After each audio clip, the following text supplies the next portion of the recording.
A 101-61 win over Georgian Court at the Rose Hill Gym allowed the Rams to cleanse their palate following last week's disappointing effort against Manhattan in the Battle of the Bronx.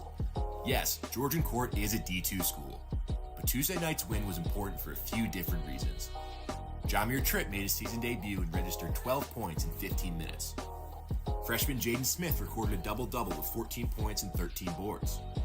And most of all, stars like Jackie Johnson were able to rest as walk-ons and other pieces got extended minutes in the second half.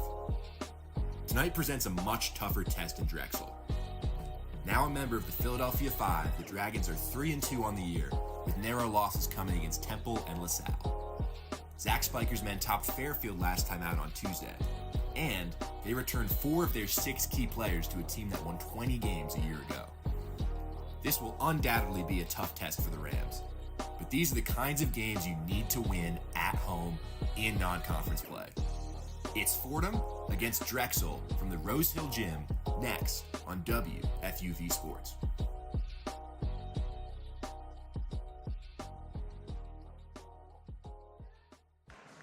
From the Rose Hill Gym on the campus of Fordham University, this is Fordham men's basketball on WFUV Sports. Tonight's matchup is between the Fordham Rams and the Drexel Dragons. I'm Nick Guzman alongside Lou Orlando as we get set for this one. Fordham come into this game at 3-2 after defeat of Georgian Court 101-61. But before this game, Lou, we got a chance to sit down with Fordham head coach Keith Ergo before tonight's game. Nick Guzman here alongside Lou Orlando ahead of Fordham men's basketball game against Drexel University at the Rose Hill Gym on Friday, alongside Fordham men's basketball head coach Keith Ergo. Coach, first off, what did you see positives from that blowout win against Georgian Court? Yeah, I mean, I feel like our energy was fantastic. Our pressure was really good. Guys, 27 assists on, I think, 34 field goals, which is a record for us for sure. And we did a good job defensively when we needed to. Gave up a few too many baskets, but again, the way we're trying to play with the pressure full court, the way we're doing it, we're going to give up some baskets here and there, so we just got to stay consistent and be really patient. But I'm really thrilled at our energy. I think we got a lot better. Some of our younger guys got some valuable minutes. Jameer Tripp kind of getting back into shape, being able to play about 15 minutes was huge for us as we move forward, so really pleased. When we talked to Jameer, one of the things he said was he really worked on shooting beyond the arc. And that was a struggle for him last year, 2 for 2 in that game on Tuesday. What did you see? And what have you seen from his work in practicing three-point shooting? Yeah, I mean, he's put the time, the energy, the effort. He can score from all 3 levels now, and obviously to see a kid work so hard on something and then it come to the fruits of his labor come to fruition the way they did the other night, and he goes 2 for 2. It builds confidence. So, and we need that when he can knock down open shots like that. Now he's pretty difficult to guard. Doesn't matter if you switch a 5-man on him, a 1-man on him. He can post up. He can go off the dribble on the 5-man. He can catch and shoot now. So, being able to score for all 3 levels at his size and his ability to make some decisions with the ball in his hands, to be able to play that many positions is really valuable for us. And then Jaden Smith, the 14 points, 14 rebounds, double-double. Just what did you make out of his performance as a freshman? Yeah, really excited about his development. He's been coming in every day, just working his butt off since June 1st. I mean, he's still not even close to where he's capable of getting to. He's still figuring out his own body and still growing, quite frankly. So to see him have success the other night, I think, again, it comes back to building confidence for him, and we're going to need him. He's going to have to play some valuable minutes, and his ability to defend, which is really what's excited us. I mean, you look at the rebounds, you look at the scoring, but his ability to switch 1 through 5, which he did 2 or 3 times late in that game and was able to keep someone in front of him and block a shot, that's huge for us moving forward. Looking at Drexel to start the season, really strong defensively, really strong beyond the arc. Just walk us through the challenges facing a team that you've already talked about, pretty solid. Yeah, they got 6 guys who can all drop double figures. They got about 5 guys who can go for 20-plus. I mean, they're very active. They spread you out. They can all go one-on-one. So we have to do a tremendous job of guarding the ball, keeping our guys in front of us.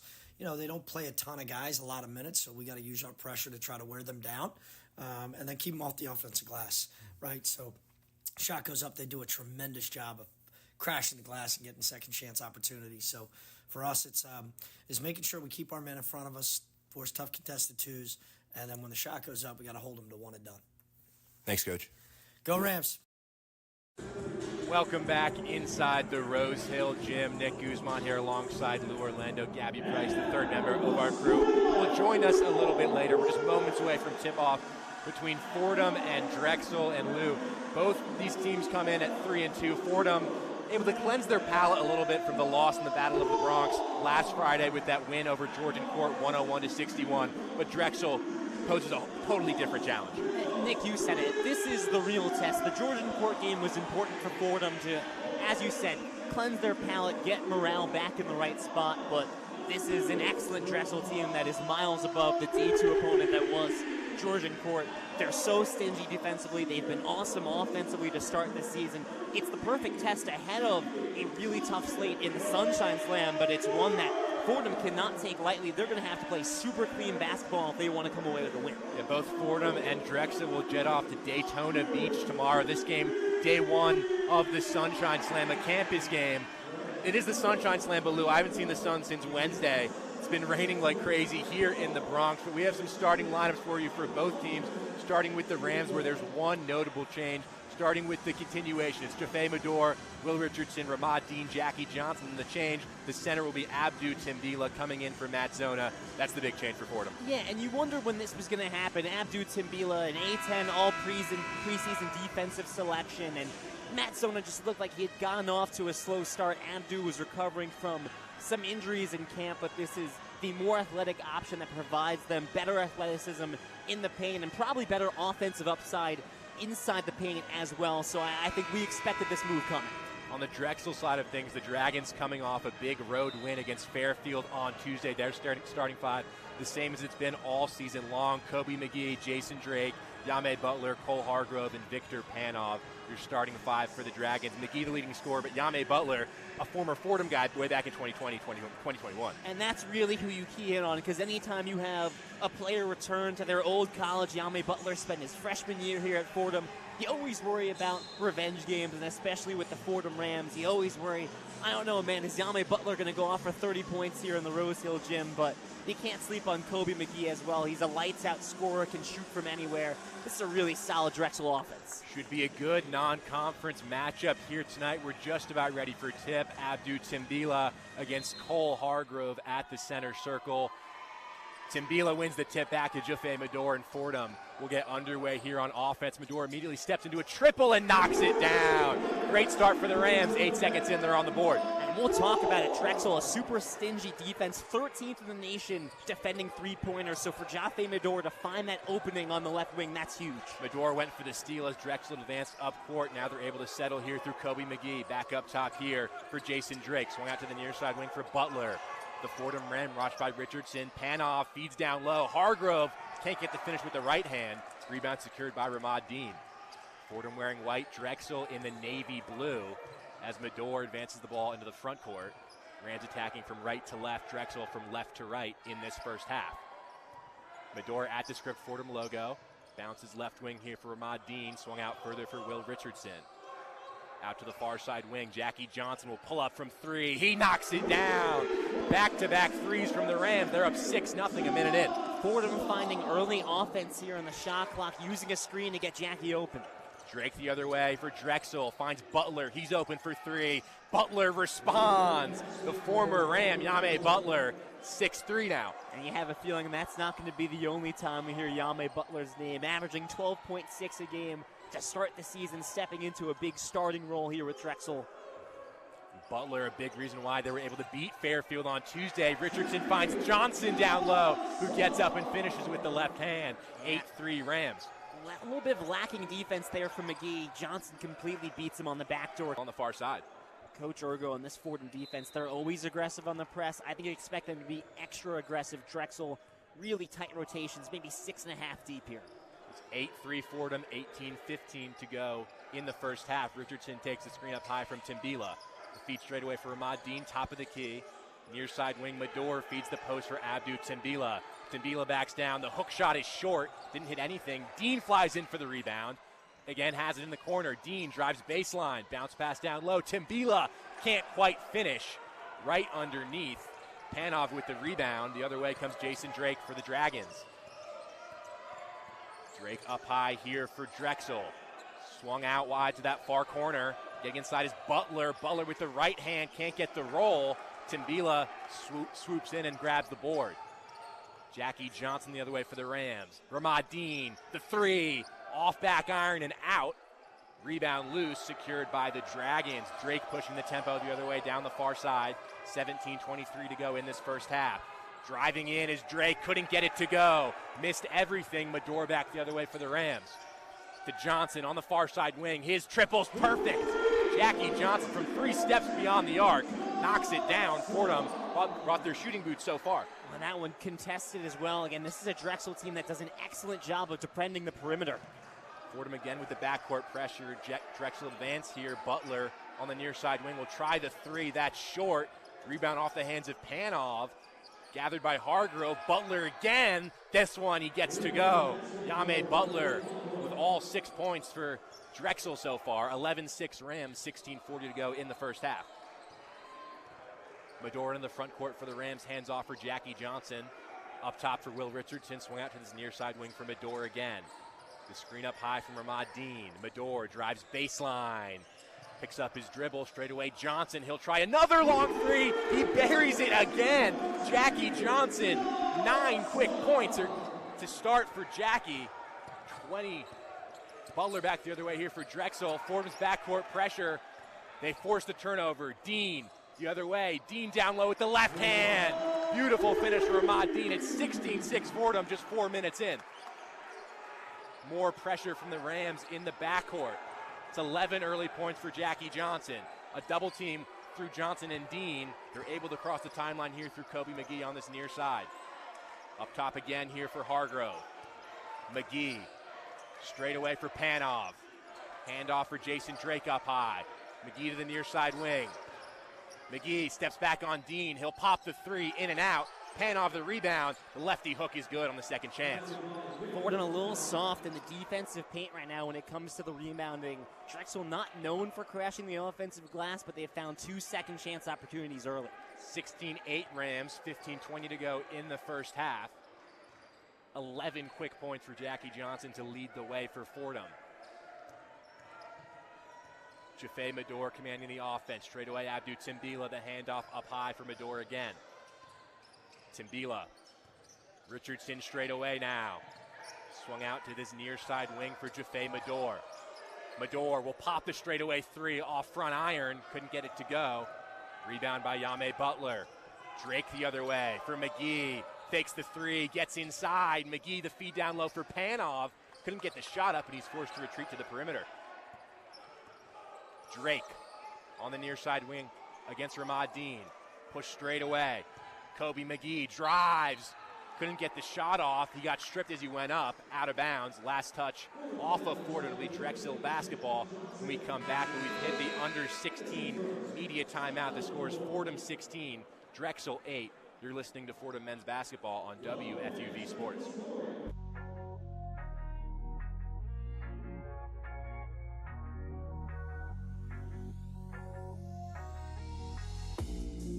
Hey everybody, it's Lou Orlando, one of your broadcasters for Fordham men's basketball on 90.7 FM. Treat yourselves this Thanksgiving.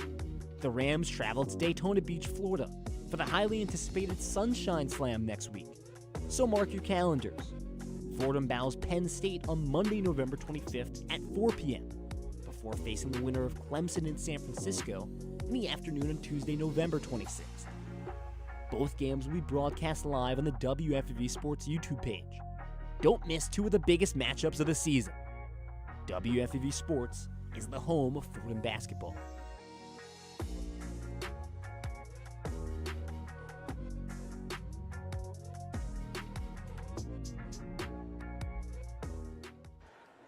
Welcome back inside the Rose Hill Gym. Fordham with the fast start against Drexel. They're up 16-8 over the Dragons with 14:35 to go in the first half. I'm Nick Guzman alongside Lou Orlando. Lou, already 11 points for Jackie Johnson on 4 of 4 from the field, 3 of 3 from deep. That's something that head coach Zach Spiker was worried about. How are they going to contain Jackie? I mean, Jackie Johnson is a special talent, and yes, Coach Spiker was very honest about worried about his defense and their ability to contain Jackie Johnson Jr. Compared him to Jamal Mashburn Jr. of Temple. They played him a little bit earlier in November, and it says something about Jackie's ability to create for himself. 2 of those threes, he's got a hand in his face, and they go down nothing but net, and that is a fantastic start for the Fordham Rams and their offense against what I would say is a top 25 defense in the nation. Drexel's been phenomenal to start this year. They play really sound defensively. Fordham's worked quick. They found open shots. They've hit their contested shots, and that is the most energetic start to a game that we've seen the Fordham Rams play all year long. And it's a different kind of defense from Drexel compared to the kind of helter-skelter press that Fordham put on. Drexel are going to let you dribble the ball into the front court and just contain you from there in the half court. Really, the one defensive metric they don't rank highly in is steals. They're the 5th worst team in steals in the nation. That's by design. They're not going to play aggressive and go for that free offense. They're going to make you make mistakes. They want you to get into your offensive set, and they believe they have the athleticism and the man-to-man system to D up with you. And credit to Fordham, they've worked quick. They found openings off of screens. And most importantly is they've hit their shots. Deemed a shooting foul on Kobe McGee before that media timeout. So 2 shots coming from Drexel, leading scorer. There's 4 new Rams on the court. Zach Riley, Josh Rivera, Matt Zona, and Jameer Tripp in his 2nd game of the season. Jameer Tripp, 12 points in his season debut, adds a whole new layer to this forward group, but no Jackie Johnson on the floor. Let's see if the Fordham offense can keep it up. Both free throws are good from McGee. Tripp offering just a different look for the Rams, a little bit bigger at 6'6". Can play that forward position or guard. He'll inbound, and Drexel, just as we said, they're going to let you advance the ball, come out in a press here, although they immediately retreat. Richardson will carry the ball across the timeline for the Rams. For Josh Rivera now, handoff on the near side wing for Tripp. Zach Riley straight away. Richardson on the far side, still on the perimeter. Looking for Zona, pass over his head and into the Drexel bench. Richardson arguing he got tipped, and Fordham's going to keep it. They're going to say that pass got tipped. Nice job defensively there. Really curious to see. First look at Matt Zona coming off the bench. Maybe a little extra spark from him here as he gets replaced by Tim Biela in the starting lineup. Tripp to inbound, and a whistle and a foul before they could get it in. That's going to go against Drexel and Cole Hargrove. Personal foul on him. Fordham this time will inbound underneath the basket. 14-17 to go in this first half. It's 16-10 Rams. Rivera flips into Matt Zona. On the far side wing, it's Will Richardson for Zach Riley. Riley drives baseline. Trying to kick out for Rivera. Stolen away. Shane Blakeney the other way on the court for the Dragons. Blakeney, their leading man off the bench, the 6th man for these Dragons. Jason Drake gets to the lane on Rivera. Kick out to the perimeter. Butler against Tripp. Butler spins. What a move from Yame Butler. The pretty finish as well. 16-12. Drexel back within 4. I had a feeling Yame Butler going to come shot out of a cannon. Already 8 points here. There are 14 minutes in the first half. Tripp up high for the Rams. Has it at the F of the Script Fordham logo. Tripp will pull from mid-range. Didn't hit the rim. Bad miss there from Jameer. Back the other way comes Butler for Drexel. Jason Drake will step back from 3. He knocks it down. 16-15, the Dragons within 1. And the new look Rams with 4 different players coming in out of the media timeout. Not quite the same thunder as the starters. We complimented how well they started, but credit to Drexel. They always hang around. They kept it close, and now they've been the stronger team out of the media timeout. Zona has it on the far side wing. Drives now towards the middle. Handoff up high for Jameer Tripp. Tripp to Richardson. Straight away Zona. He'll try the 3. Off front rim and out. Shot no good. Back the other way comes Jason Drake for the Dragons. Drake driving on the baseline around Zona. Spins around. Kick out. Pass intercepted by Tripp. Tripp back the other way for the Rams. Tripp lost his balance. Feeds Zona in the lane. He went up with it and is fouled. 2 shots coming for Matt Zona with 12:37 to go in the first half. Fordham by 1. Yeah, Tripp pushing on the 3v3, and not sure if he gets fouled when he goes to the ground there. Might have just tripped, and I think that was supposed to be a kick-out pass to Zach Riley at the top of the key. Zona intercepts it, but either way gets himself to the line. So 2 free throws coming for Zona. This is his first game of the season not in the starting lineup. Struggled against Georgian Court, struggled before that against Manhattan. It's been a little bit of a rough go of it for the Notre Dame transfer. He knocks down the first free throw. And Matt Zona Whether he's starting, whether he's coming off the bench, he's going to play a role in this team. They need his size. They need his shooting ability. The big question is going to be, how much is he going to play? He's going to have to earn those minutes now. Second free throw off front rim and out. Rebound secured by Blakeney. And he'll advance the ball for the Dragons. Up to the far side wing, Josh Reed, the freshman on the court, straight away for Blakeney. Blakeney drives on Riley, the kick out, Hargrove open for three, in and out. Zona clears in for the rebound. Riley up ahead for the Rams on the near side wing, straight away Rivera, he's open for three, he'll pop it off back iron, no good. Back the other way come the Dragons through Butler. Butler against Riley, to the lane, took the contact, can't get the roll. Zona again with the board. Richardson up ahead now for Tripp. Tripp gets to the lane, took the contact, he'll go to the free throw line. Shot no good, but two shots coming for Jamir Tripp. When you see Fordham, that's their MO. When they get the ball, they have a chance to work in transition. They are going to. We talked to Keith Urgo before this game. He said Drexel really runs tight rotations. I'm not sure you're going to see more than the two guys off the bench, and Blakeney and Josh Reed. That might be as far deep as they go. And so Fordham, we know they like to run fast. We know they like to run in transition. They're going to really push Drexel here, try and wear them down. Fordham is the deeper team. It was even admitted by Zach Spiker just when he talked pregame. He knows that Fordham has the depth advantage, so Fordham's going to be able to put fresh legs in there. They have the speed. They're going to be able to push in transition, and right now it's translating to opportunities at the free throw line. So with 11:57 to go in the first half, it's Fordham 17, Drexel 15. We'll send it back to our Rose Hill studios for the one-on-one scoreboard with Daniel Melia. The one-on-one scoreboard. Lots of action around college basketball today with a whole bunch of invitationals and tournaments underway across the country. For the top 25, one game is already in the books. Number 19, Wisconsin, took care of business against UCF, winning that one 86-70. We've got a few other 7 p.m. tip-offs in the top 25. Jackson State visits number 9, Kentucky. Big Blues up 21-12 early. And Southern Illinois is at number 21, Florida, with the Gators up just 14-13 about 10 minutes in. There's one other 7 p.m. tip-off among Fordham's A10 compatriots. VMI at Davidson. Davidson leading at 18-9. Elsewhere, VCU tips off against Nevada starting at 7:30. To close up college ball, some New York area games. Vanderbilt down to Seton Hall 76-60, while Army is facing the Jaspers of Manhattan very early in that one. Before we wrap up here, just a couple bits. In case you haven't heard, across the sports world, the Giants released Daniel Jones by mutual consent today. No word on where he'll sign yet. Also, Brock Purdy and Nick Bosa ruled out for the 49ers Sunday matinee with Green Bay. Brandon Allen, a veteran QB most recently of the Cincinnati Bengals, will start in Purdy's place. With your one-on-one scoreboard update, I'm Daniel Melia. Back to the Rose Hill Gymnasium with Nick and Lou.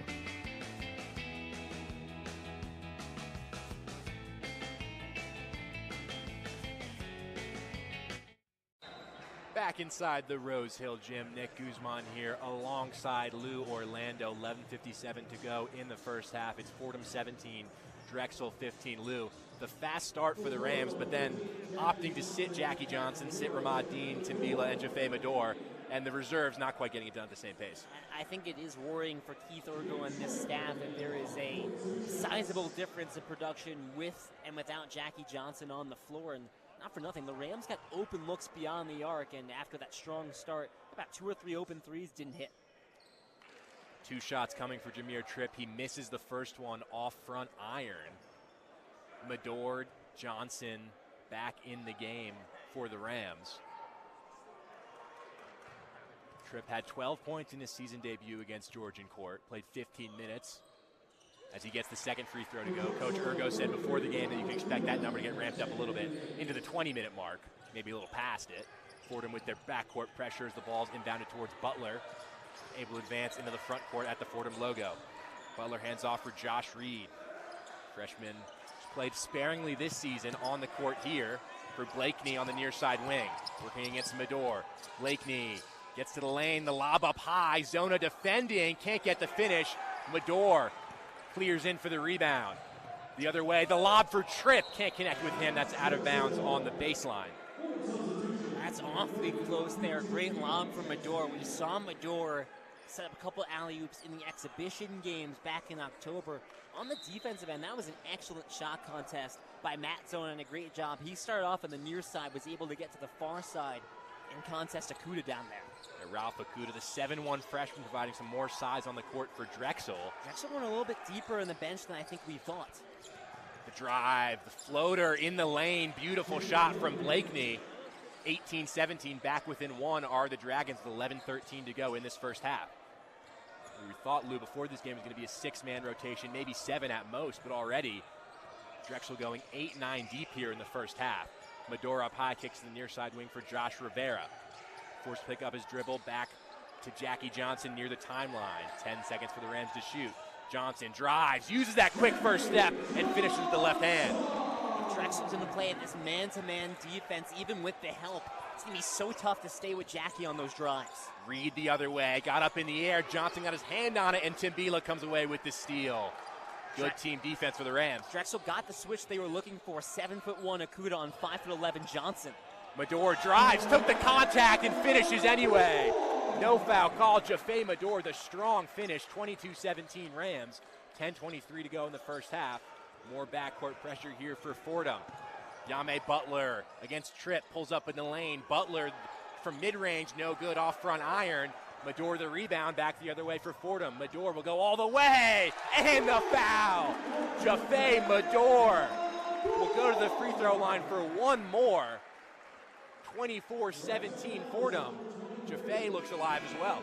Jaffe looks alive. You're seeing the athleticism that he displayed last season prior to fracturing his foot.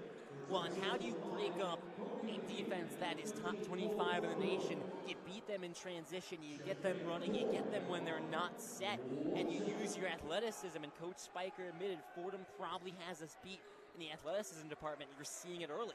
Especially when you consider the speed of the guards, Medor and Johnson using that quick first step to get to the basket. Medor completes the three-point play. It's 25-17 Fordham. 8 points already for Jaffe Medor. Blakeney in the backcourt with Medor watching him closely. 10 minutes to go in this first half. Garcia Adston will step into a three. Too strong off back iron. Rebound secured by Reed in the far corner. That's another triple, too strong from McGee. Josh Rivera the board, and Jackie Johnson can go the other way for Fordham. Johnson on Reed to the corner for Richardson. Thought about a three, drives instead, lost the handle. Last touch off the heel of Blakeney. Fordham will keep it underneath. And Fordham has a chance to capitalize on what have been some shooting woes from Drexel. Usually a pretty efficient team. They're getting open looks, and it's a big miss by Kobe McGee, who's been about as efficient of a shooter in the league this year. Richardson will inbound underneath for Fordham, trying to get it to Rivera. Garcia Adston got a hand on it, and Fordham will inbound now on the sideline. McGee came into this game averaging 16.2 points per game, shooting 47% from deep. Richardson lobs for Johnson in the lane. Johnson with the left hand, the hook shot can't get the roll. Rebound by Hargrove. This is Reed the other way for Drexel. Reed straight away for McGee on the near side wing.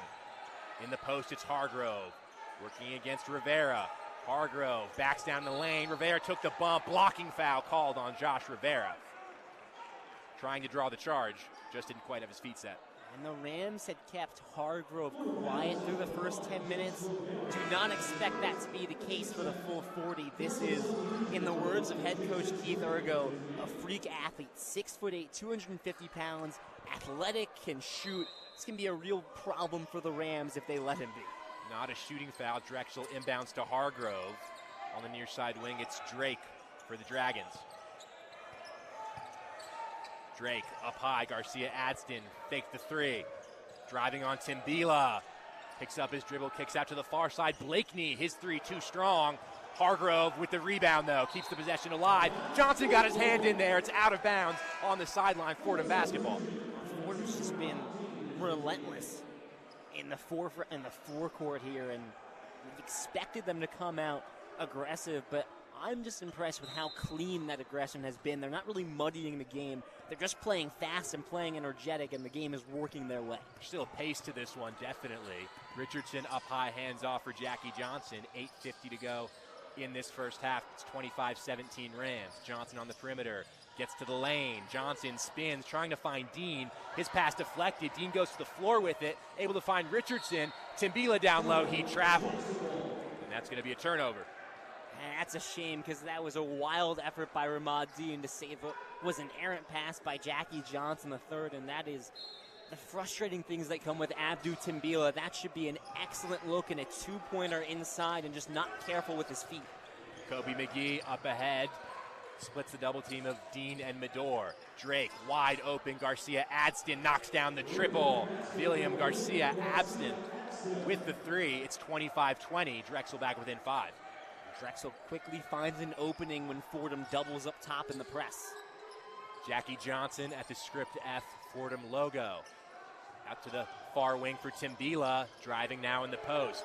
Timbila backing down Hargrove. Timbila got stripped. It comes to Dean. Ramad Dean cleans up. 27-20 Rams. Blakeney in the backcourt for Drexel. Johnson and Dean provide the pressure. The long pass up ahead. They break the press. Down low. Hargrove with the slam. Second time in a row that Drexel going to break the press, get a 3-on-2, and this time the opening inside. And Hargrove's not going to mess around. Two-hand slam, an emphatic one. The Rams by 5 with 7:40 to go in the first half. That's what Manhattan did so well against Fordham, was breaking that pressure and getting numbers up ahead. Timbila, the screen up high for Johnson. Johnson on the perimeter, pulls up from mid-range, off front iron and out. Dean, the offensive board, kicks out to the corner for Medor. Medor spinning on the perimeter, poked away by Kobe McGee. The other way come Drexel. Here's Drake in the lane, blocked away by Dean, but they call a foul. Looked like Dean got at least some of the ball, but Drake will go to the free throw line. The media timeout coming at a good time for the Rams as momentum starts to swing in favor of Drexel. So with 7:11 to go in the first half, it's Fordham 27, Drexel 22. You're listening to Fordham men's basketball on WFUV Sports.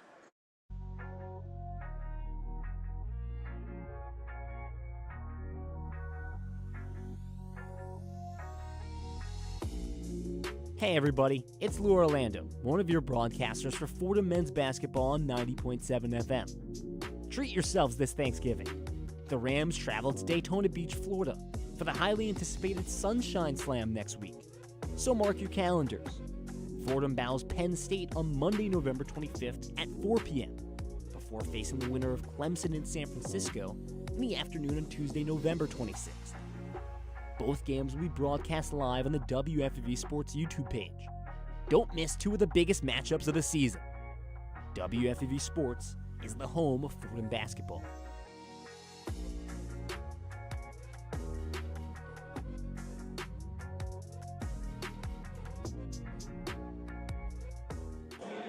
Welcome back inside the Rose Hill Gym with 7:11 to go in the first half. It's Fordham 27, Drexel 22. And for the first time tonight, we're going to check in with the third member of our crew. It's Gabby Price. Gabby, what have you got for us?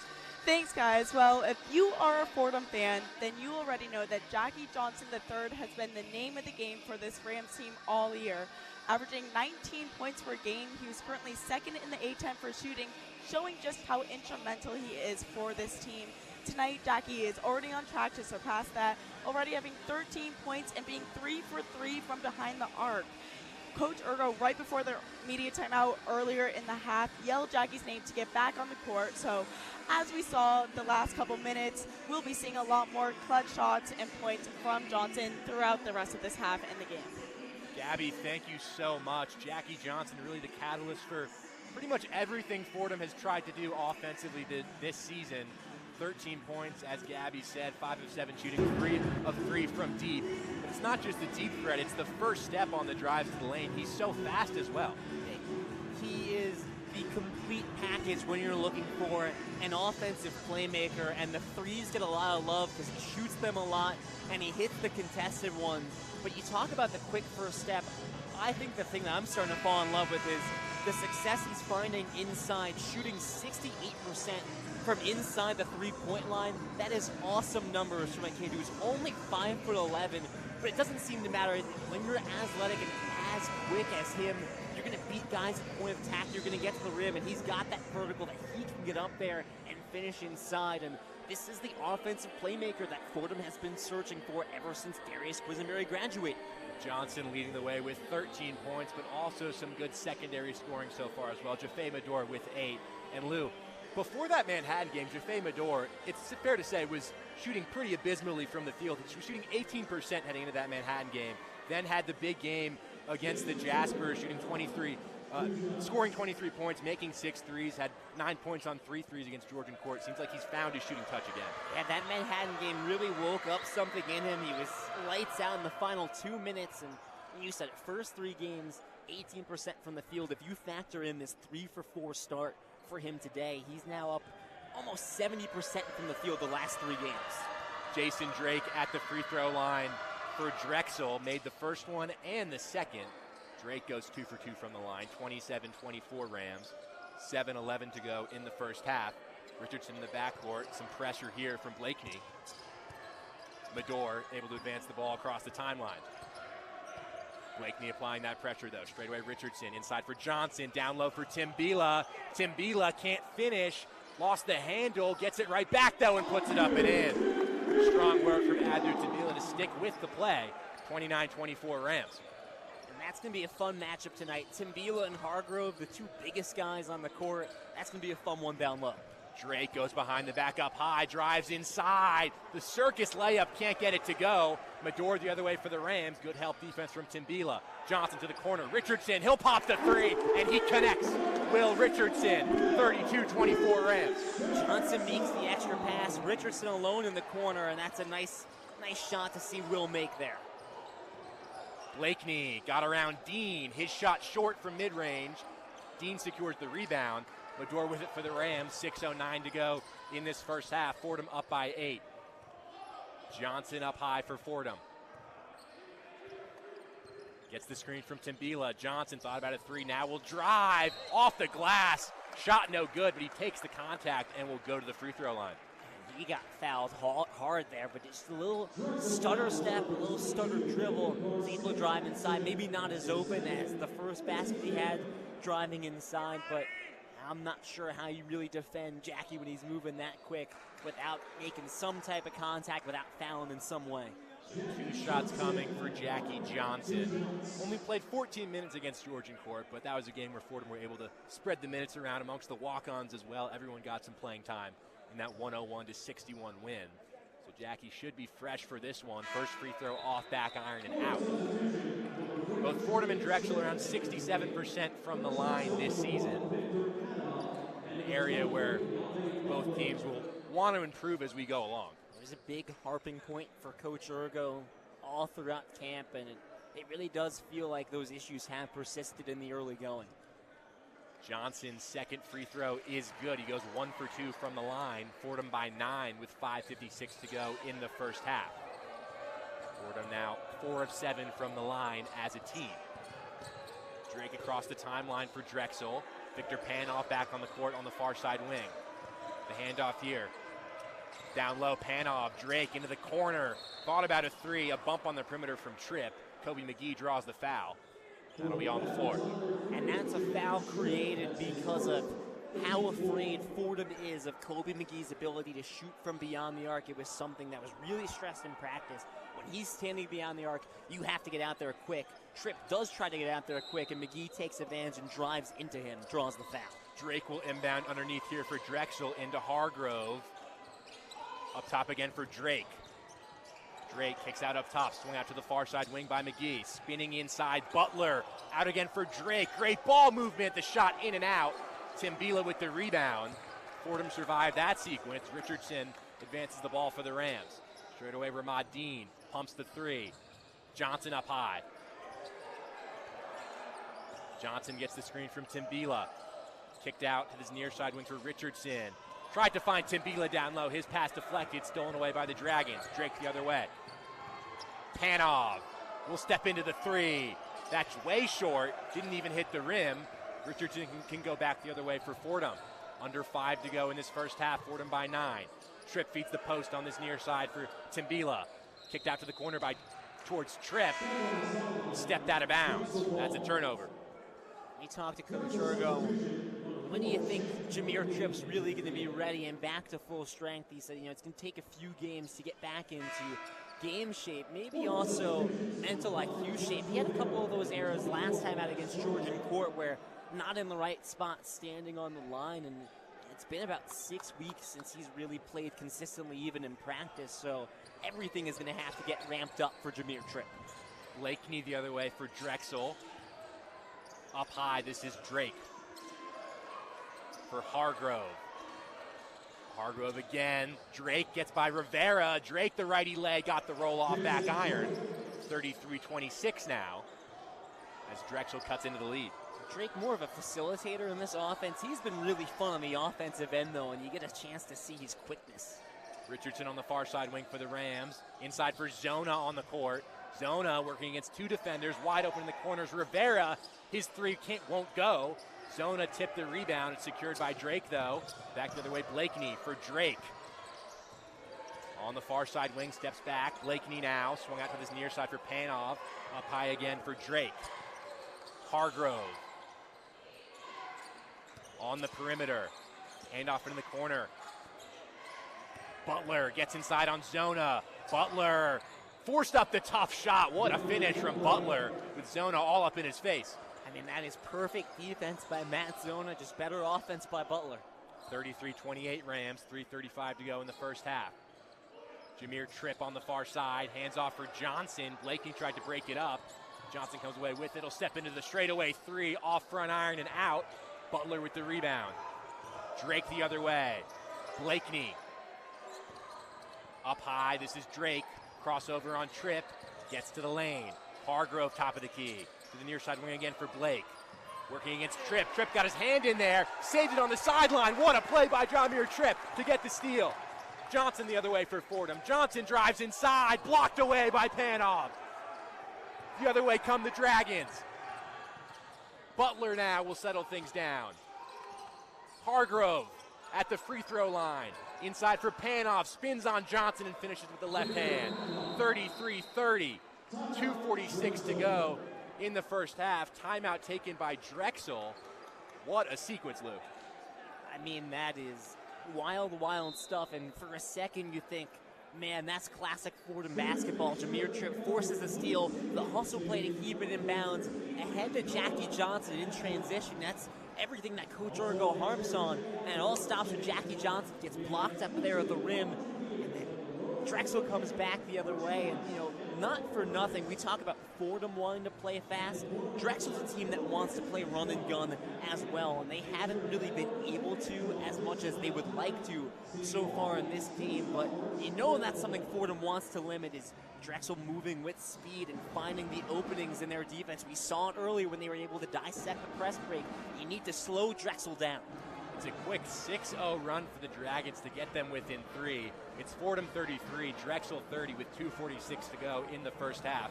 We'll send it back to our Rose Hill studios for the one-on-one scoreboard with Daniel Melia. The one-on-one scoreboard. Want to keep our eye on college ball, but there's much more ado in the wild world of sports, so I'll start with this update from the big leagues. The Nets are in action in the NBA Cup as they travel down the I-95 corridor to face the 76ers. Philly up 29-24 after one. Elsewhere in the East, the Celtics are in action against the Wizards. They lead at 29-27 after one. In the NHL, it's a quiet night. Only Winnipeg and Pittsburgh are on the ice right now. Jets up 1-0 in the first. Back to college ball, a few quick notes. Davidson rolling against VMI early. They're up 33-24. St. John's is also tipped off against UVA with the 22nd ranked Red Storm leading that one 26-16. Lastly, keep your eye out for two top 25 tip-offs and an A-10 one to boot at 8 p.m. Hofstra at number 7 Houston, Nebraska at number 14 Creighton, and George Washington at Kansas State. Once again, I'm Daniel Melia with the one-on-one scoreboard. Back to the court with Nick and Lou.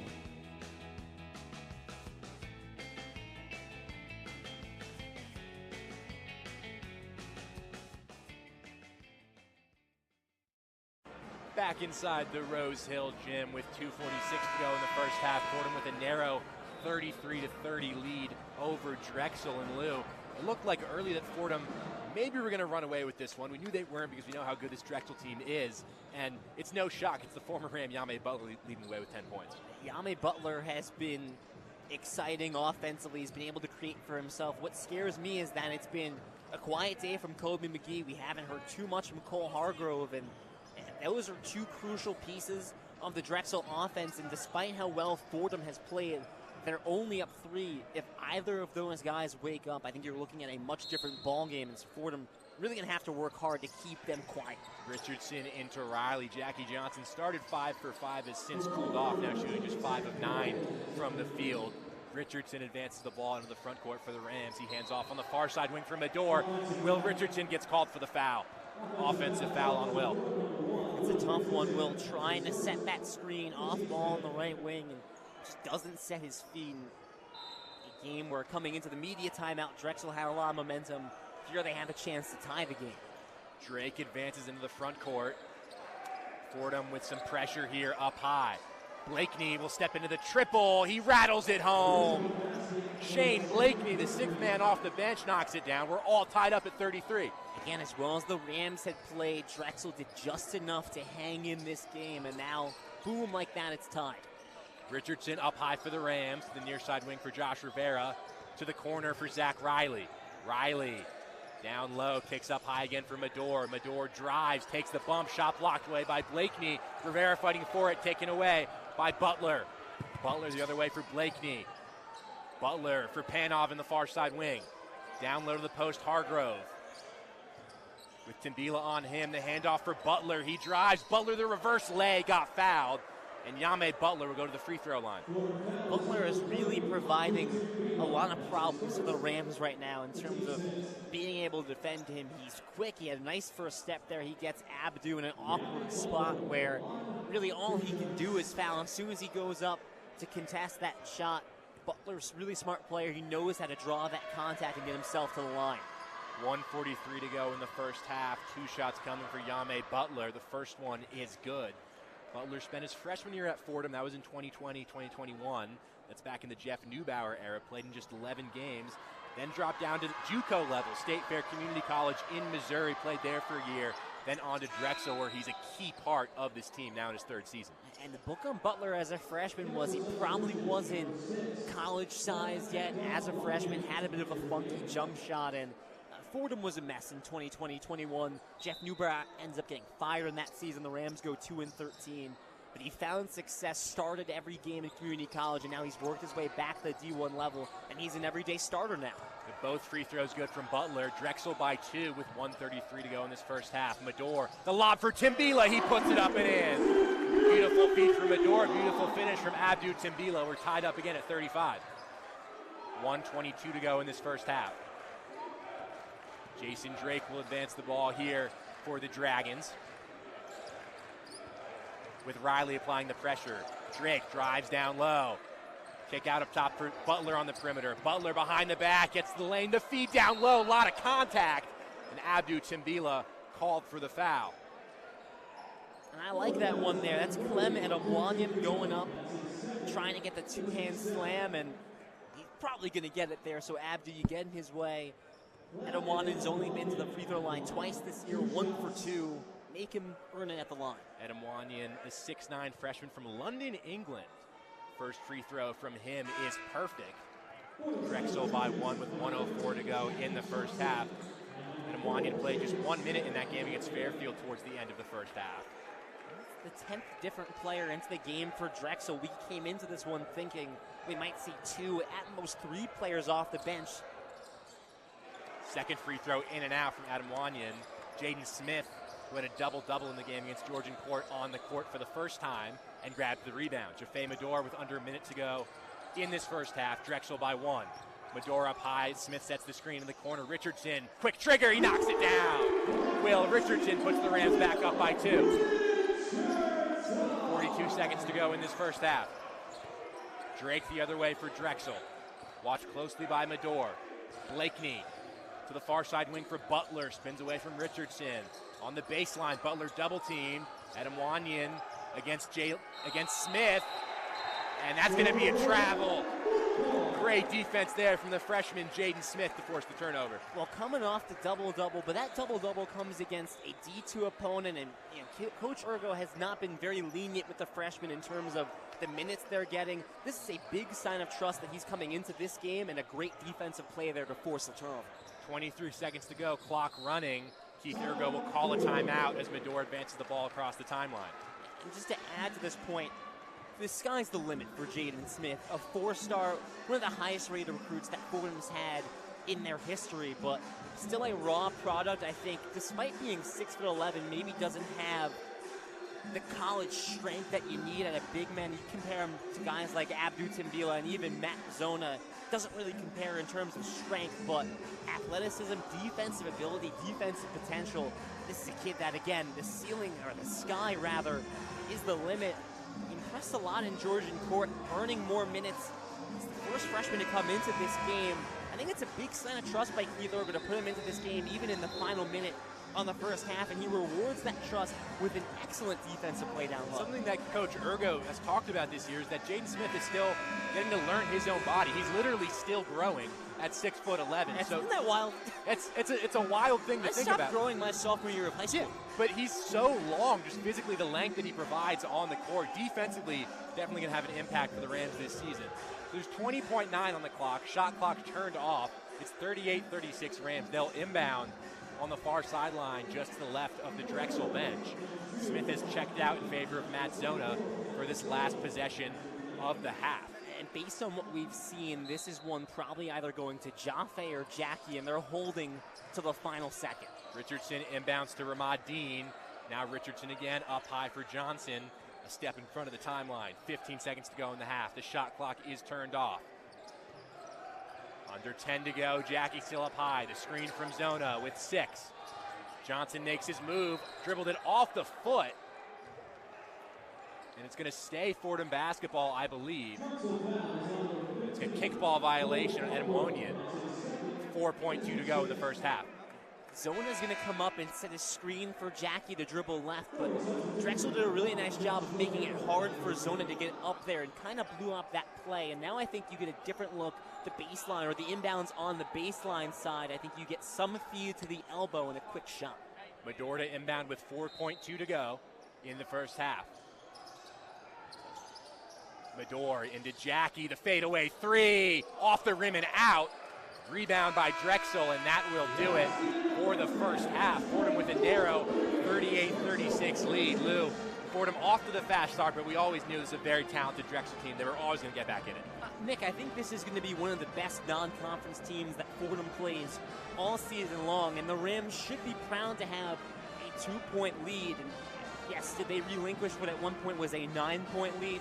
Absolutely, but a lot of that is Drexel's doing, and I think Drexel did not have the first half that they envisioned. But for the Fordham Rams to come out as strong as they did in the opening 4 minutes to play, really clean on the defensive end, I think their best half-court sets that we've seen offensively so far in the early going, that's a really strong half for the Fordham Rams, and one that Coach Urgo should be happy about. And Fordham shooting 48% from the field, 46% from deep. Those numbers both well above Fordham's season marks on average. But at the half, it's the Rams 38, the Dragons 36.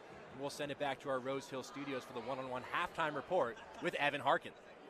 The one-on-one halftime report.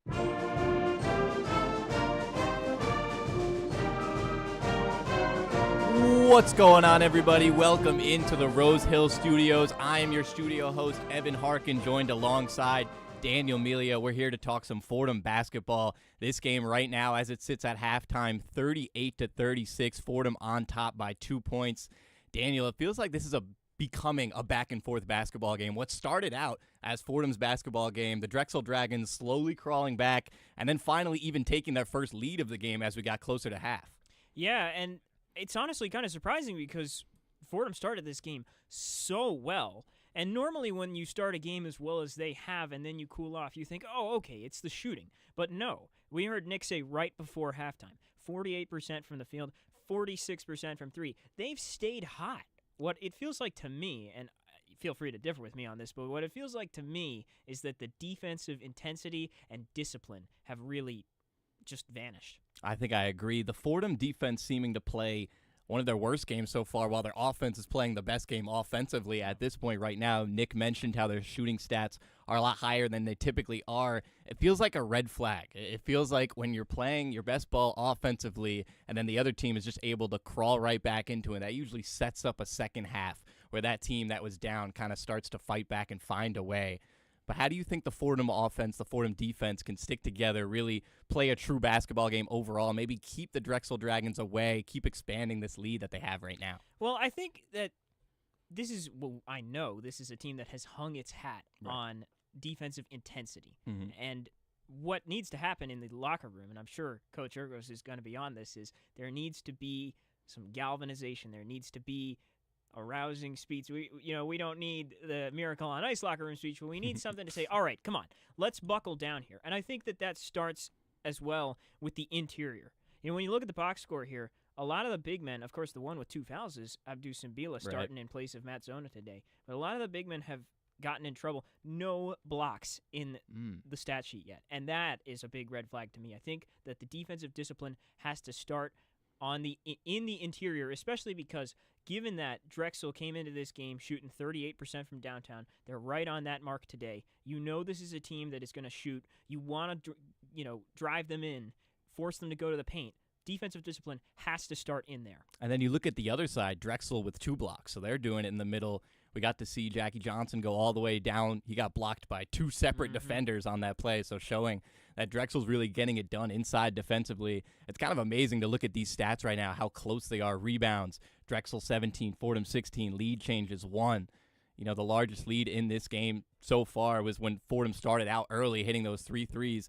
Been a lot closer ever since. And Nick Guzman mentioned earlier that this is a Drexel team with a little slimmer of a rotation than the Fordham team. Fordham typically playing more players. That's not how it's going right now. Bench points in favor of Drexel right now. They've got 9 points off of their bench. Fordham with only 2. Seems like Fordham has to look to get their scoring from other players out here. They do. And, we've seen multiple times in this season already Jackie Johnson do what he does. Yeah. He had 11 of their first 16 points, but 3 points since then. I think that this seems like the type of game where Drexel's kind of daring them to say, okay, you want to beat us on your own, man? Go right ahead. But we know he's capable of that. The other guy I'm looking to, though, is Jaffe Mador. 23 points against Manhattan. Yeah. Great game from him. He had a couple moments in that first half, and his box score looks great. 8 points, 4 rebounds, 4 assists, and a steal.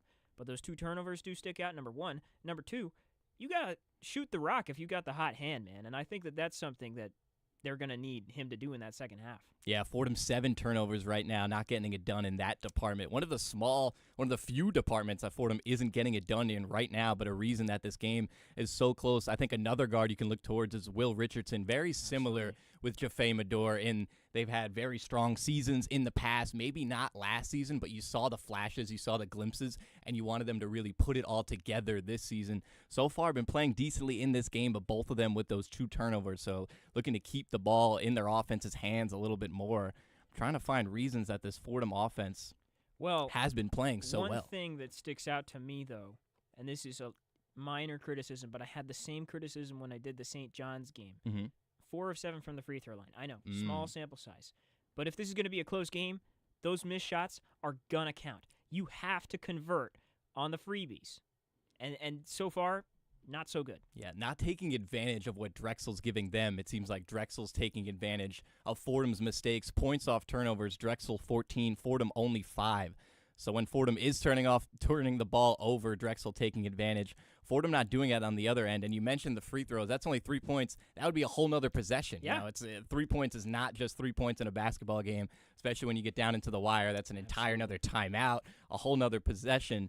So like we're saying, really got to go out there and make your free throws. But when you look at the grand scheme of this game, Fordham has held the lead for the entire game besides 32 seconds. So we're giving them a little bit too harsh right now. This has been a great game from them overall, just looking to go put it all together in that second half. Definitely, and I think that the offense has been kind of the weak point more often than not with this Fordham team, especially under Keith Ergo. There's reason to think that will be different this season, but it's still good to see them making the theoretical into reality by playing well offensively. One other thing, and I want to ask you about this actually, this jumps out to me when I look at the box score. 16-5 in favor of fast break points for Fordham. What do you make of that? not typical. That's not usually what you're seeing out here from the Fordham offense at all. They've pushed the pace. Yeah, absolutely. And they were doing that in the last few seasons. You know, when Rose Thrill was happening, when Fordham's had the momentum on their side. They were a team that prided themselves on that grittiness. You know, maybe not the most talent. They were going to dive for balls out of bounds, turn them into fast break points. So I think Fordham having 16 points right now on the fast break is making sense because they're a team that likes to get out and run. I think it should be even more. I think they should have 24, 25 points. We've seen some fast breaks where Fordham already turned the ball over, where they got blocked at the rim.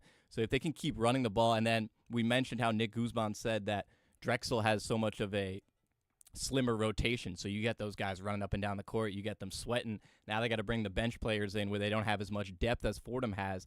That takes its toll when you get later on in the game. So Fordham really wants to keep running up and down that court. They do, and especially considering that lack of depth for Drexel, if you push in transition, you can draw some easy fouls. Oh, yeah. You know, take fouls can happen. If you get a guy in a 2-on-1, he might get baited into fouling you in that restricted area or close to it if you're attacking the rim.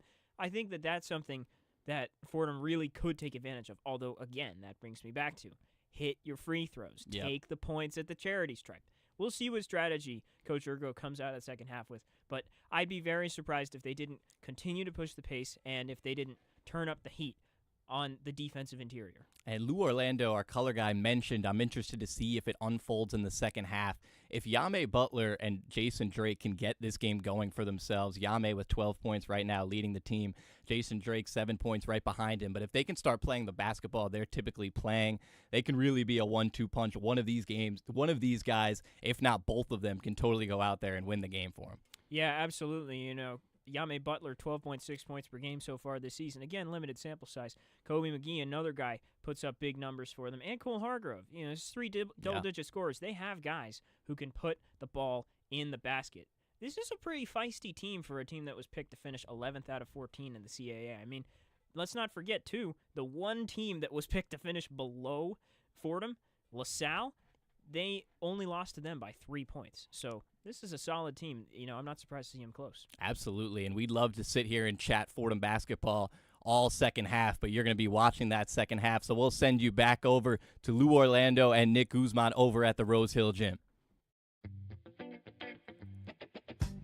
Hey, it's Chaz McAdams here calling you to tune in to WFUV Sports One-on-One, New York's longest-running sports call-in show.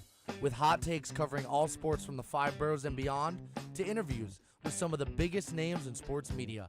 We're live Saturdays on the WFUV Sports YouTube from 11 a.m. to 2 p.m. and then later on 90.7 FM from 11 p.m. to 2 a.m. Come join us next Saturday for One-on-One.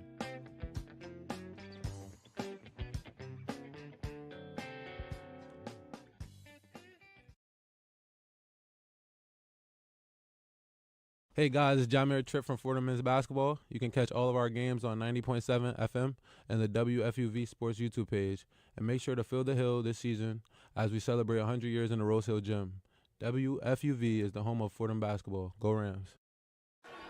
Welcome back inside the Rose Hill Gym. Nick Guzman here alongside Lou Orlando. About 5 minutes to go before the start of the second half between Fordham and Drexel. The Rams with a narrow 38-36 lead over the Dragons. Before we do anything else, we're going to send it over to the third member of our crew one more time, Gabby Price. Gabby, what do you got for us? Thanks, Nick. Well, we talked about how good Jackie Johnson III is, but another player that has been important for this Rams team on both half the court is Abdou Timbilla. When he came off the court at the end of the half, Coach Urgo came over and dapped him up, showing how appreciative the team is to have as physical of a player as Timbilla. He's grabbed another 3 rebounds tonight, 2 on defense, another on offense, and has 4 points. And as he gets more minutes in the second half, I'm sure we'll be seeing more from him as the Rams look to extend their 2-point lead. Thanks, Gabby. And Lou, Fordham, a narrow 2-point lead in this one. Drexel doing great work down the stretch in that second half to cut into that lead. Yame Butler, the former Ram, leading the way for them with 12 points. But 7 turnovers for Drexel, already a significant number. Oh, yeah. Actually, they had 14 turnovers in the first half, and that ties a season high for Drexel. This is a Drexel team that really takes good care of the basketball. On the other end, Fordham only has 5 turnovers in the first half. That's been a struggle. They turned the ball over 15 times against Georgian Court, and Keith Urgo was absolutely disgusted by that. So Fordham's actually taken really good care of the basketball, and Drexel uncharacteristically has been a little loose with the basketball. I think a big part of that is Fordham's pressure throughout this game. But, you know, it's funny we played the Chaz McAdams promo because he came over and talked to us during halftime, and one of the things he said, I don't know, Drexel is not playing their best brand of basketball, and that is 100% the truth. When you look at Hargrove, only 2 points, 1 of 3 shooting. McGee, 2 points, 0 of 2 from the field. McGee's averaging 16 a game and is their top scorer. That's the guy the offense is supposed to run through. And Hargrove, freak athlete, a guy that can make a lot of noise down low in the paint.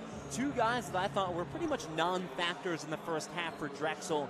I don't expect that to be the case in the second half. So Fordham Rams, you played good basketball, you're up 2. I think as Evan and Daniel alluded to, you have to be ready for a second half surge from Drexel, and the question is, are you ready to withstand it? Because as strong as Fordham started, they really slowed down throughout the first half and started to play Drexel's pace, and the more they play Drexel's pace, the more the game's going to tilt in favor of the Dragons. And Lou, this is a Drexel team that last season won 20-plus games, a lot of continuity, but it's guys stepping into bigger roles, whether it's McGee, who played 32 games last season, but all of them coming off the bench, now more than the bona fide starter, now their leading scorer. And it's not just him, it's Yame Butler getting more involved. It's guys like Hargrove also taking a big leap.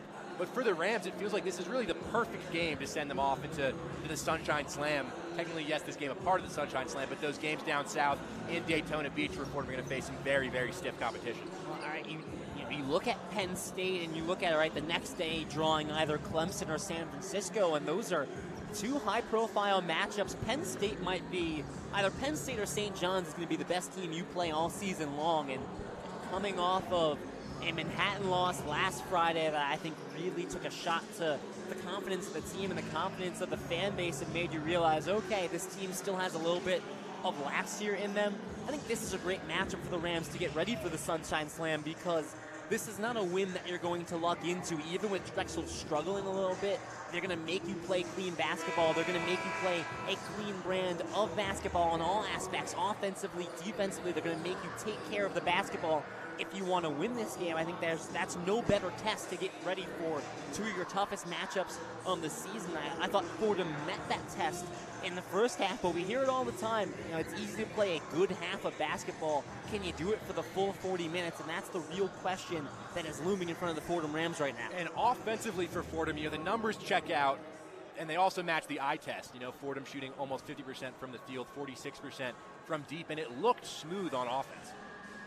I thought so, and I think, but some of the numbers are boosted by the strong start, but Jackie Johnson was great with 14 points, but for me, it's Jaffe Medor 6 points, or 8 points, and Will Richardson 6 points. Those are the 2 guys we talk about when we say, can this offense reach a new level? It's those 2. They talk about having a 3-headed monster at the guard spot. Well, Jackie's been the face of that monster, but Will Richardson and Jaffe Medor can fully make that a full-fledged 3-headed monster if they start to heat up.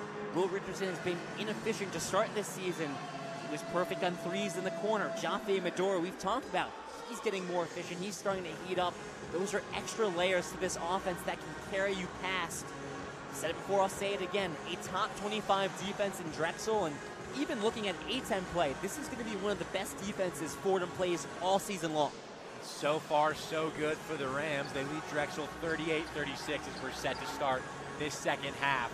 Victor Panov will inbound at midcourt for the Dragons. Starting 5s back on the court for both teams to start the second half.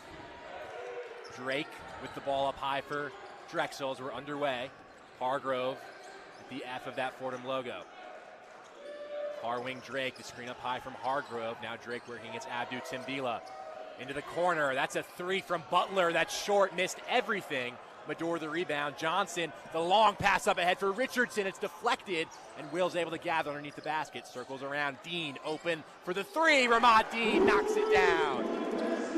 It's a gutsy baseball pass by Medor. It almost ends in disaster, but Fordham able to salvage it and find an open 3. Fordham by 5, 40 seconds gone by in this second half. Hargrove in the post against Timbila. Fakes the handoff to Drake. Up high, this is McGee. McGee against Johnson, the crossover in the lane. McGee kicks out to the far corner. Butler against Dean. Pass off the hands on the perimeter of McGee, and that's going to be a turnover. And McGee is really struggling right now, and he looks completely unlike anything we've seen from him so far this season. He's been a confident scorer, a confident shooter. We really haven't seen him shoot a ton today, and then he drops a waist-high pass there. That is just inexplicable. Not McGee's night so far, but a shooter like that in any instant can pick it up. Medora on the far side wing for the Rams, gets the screen from Timbila, feeds Timbila the lob and the slam. Abdu Timbila throws it down. Fordham 43, Drexel 36. Medora's been gunning for the alley-oop. He finally gets it. Butler accelerates ahead as Drexel beats the press. McGee on the near side wing. Now up top, Drake will settle things down. Hargrove up high against Timbila. Foul called, believe, against Medor as Panov tried to come around. Medor gave Panov the full shove there down low. That's going to be a foul. He can't do that. I am a little bit surprised. Drexel broke the press there, and Hargrove slowed it down when he had an open lane. And clearly they want to set up in a half-court set, but I think they had 3 points there if they went to her. Panov inbounds to McGee on the near side wing. Ramad Dean watching him closely as McGee gives his team instructions, forced to retreat. McGee drives down low, spins, the fadeaway jumper off glass. That's a pretty move from Kobe McGee. 43-38 Fordham.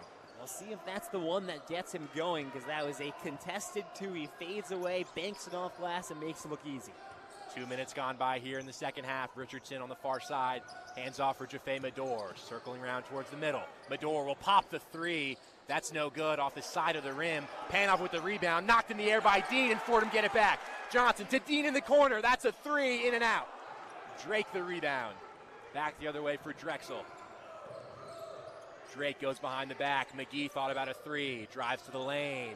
McGee with the left hand, no good. Timbila right there. Hargrove saved it, back to McGee. Butler on the baseline. Kicks out to the near side wing for Panov. Drake to the lane, to the corner. Hargrove, open three, off back rim. Abdu Timbila with the board, and Jason Drake gets called for the foul. It's really hurt Drexel today, their inability to shoot from beyond three-point land. That is now 5 for 15. That's the second open look for Hargrove that he's missed, and he might be a 6'8" center. He came into this game 4 for 13 from deep. It's something that he can hit. Drexel, I think, across the board just has really struggled beyond the arc today. It's 43-38 Fordham, 17-15 to go in the second half. Drexel with some backcourt pressure initially, now they back off as Jackie Johnson advances the ball into the front court. Operating on that far side, Johnson hands off for Jaffe Medor. 10 seconds on the shot clock, the screen up high from Timbila. Medor for Johnson straight away, 7 seconds to shoot. But Johnson lost the handle, stolen away by Kobe McGee. McGee the other way for the Dragons, and Jackie Johnson's going to get called for the foul. That's really one of the few times we've seen for Fordham on the offensive end, Drexel enforce their will defensively and close off all the lanes, get around the screens. And they're going to turn that into offense. It doesn't come at the floor, but they draw the foul from Jackie Johnson. Drexel will inbound underneath here. 16:48 to go in the second half. It's 43-38 Rams. Jaden Smith will check into the game for Abdu Timbila. Early minutes. Smith in the game before Zona here in the second half. He played well at the end of the first half. He's got more athleticism than he brings to the table. I like the move from Urga. They inbound to Hargrove, who kicks back up top for Drake. With Dean watching him. Drake straight away for Panov. Panov spins on Richardson down low against Smith. Panov couldn't get it to go. Another good contest from Jaden Smith. Richardson the other way for the Rams. Up high, Ramad Dean thought about a three. Kicks out to the far side wing for Jaffe Medor. Medor the crossover, gets to the lane, rises up, blocked away by Hargrove. Good defense on both ends from both teams. In the corner, Drake's open for three. Drake knocks it down. It's a 2-point game, 43-31, 16-10 to go in the second half. McGee and Hargrove have struggled. Maybe Drexel turns to Drake here. He's now in double digits, 10 points. He's been pretty electric today. Drake, their second leading scorer behind Butler. It's Medor up high to the far side corner. That's Dean. He'll launch the triple. That's an air ball. McGee the rebound. Into the front court for the Dragons. Straight away. This is Drake.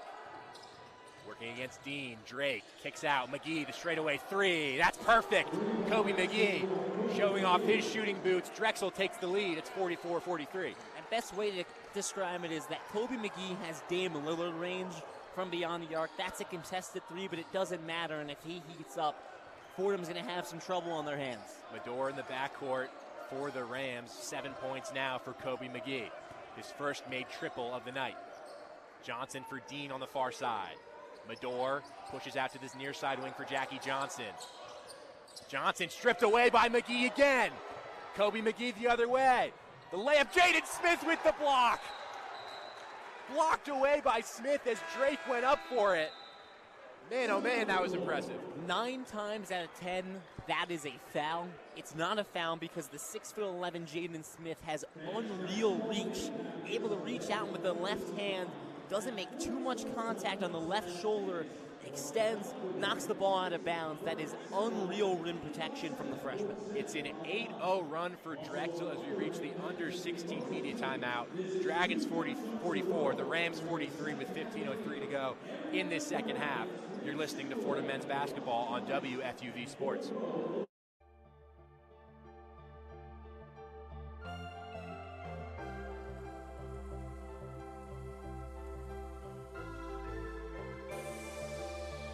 Hi, this is Mike Breen, WFUV class of 1983.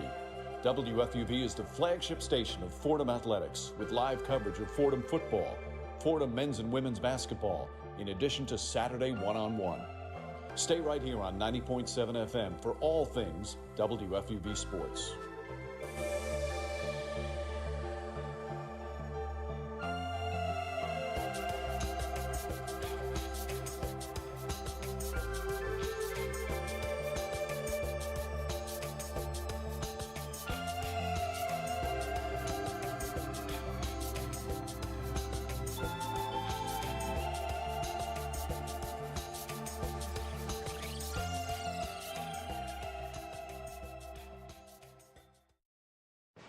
Back here inside the Rose Hill Gym, Nick Guzman here alongside Lou Orlando. Drexel with a 44-43 lead over Fordham with 15:03 to go in the second half.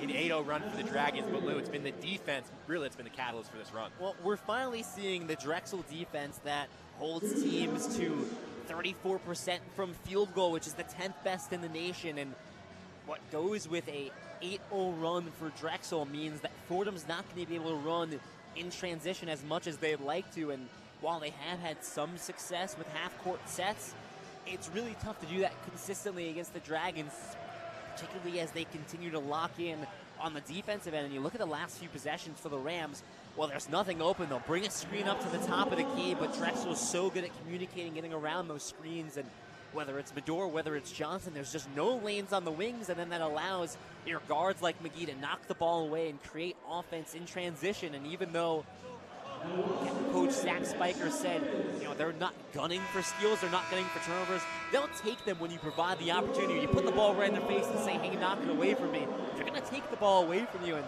this Fordham offense has slowed down. Drexel's starting to wake up. This is the moment where, all right, the tide is starting to turn in favor of the Dragons. What answer, if you're the Rams, do you have? 2 turnovers up high for Jackie Johnson in that last stretch. Not something you usually see with the Drexel defense that we talked about coming in, finally showing why they rank so highly. It's going to be Fordham basketball, or check that, Drexel basketball underneath in the front court for them. And no Johnson out there for the Rams, so what happened last time in the first half, they took Johnson out, the offense dried up. You have catalysts out there, you have Medor, Richardson, Jameer Tripp, Josh Rivera, and Abdou Timbil. You should be able to get offense out of that 5, but we've seen the offense dry up when Jackie's not out there. It'll be interesting to see what Fordham's offense looks like here. The 5 for them, it's Tripp, Timbila, Richardson, Medor, and Josh Rivera. The referee's headed over to the scorer's table to clarify something. It's going to be Drexel basketball underneath. There's 15:03 to go in this second half. The Dragons with a 1-point lead on an 8-0 run. Blakely on the court for the Dragons. And it's going to be a foul against Richardson before the ball can be inbounded. Richardson doesn't like the call, and he's going to ask for clarification there. Either way, stay with Drexel, and that is the third team foul for Fordham. Panov inbounds here towards Hargrove to Butler in the lane, working against Rivera. Offensive foul. That's going in Fordham's direction. They'll take possession here. And it's on Butler as he tried to get some separation from Rivera. That possession looked like it had Drexel momentum on it. They had a mismatch with Hargrove and Medor on the left side if they wanted it. Instead, the foul by Butler, and now a chance for the Rams at a break. Can you respond offensively? Trying to break an almost 4-minute-long scoreless stretch. Medor for Josh Rivera at the top of the key. The screen from Timbila. The flip down low towards Abdu. Off the hands of Butler. Fordham will keep it underneath.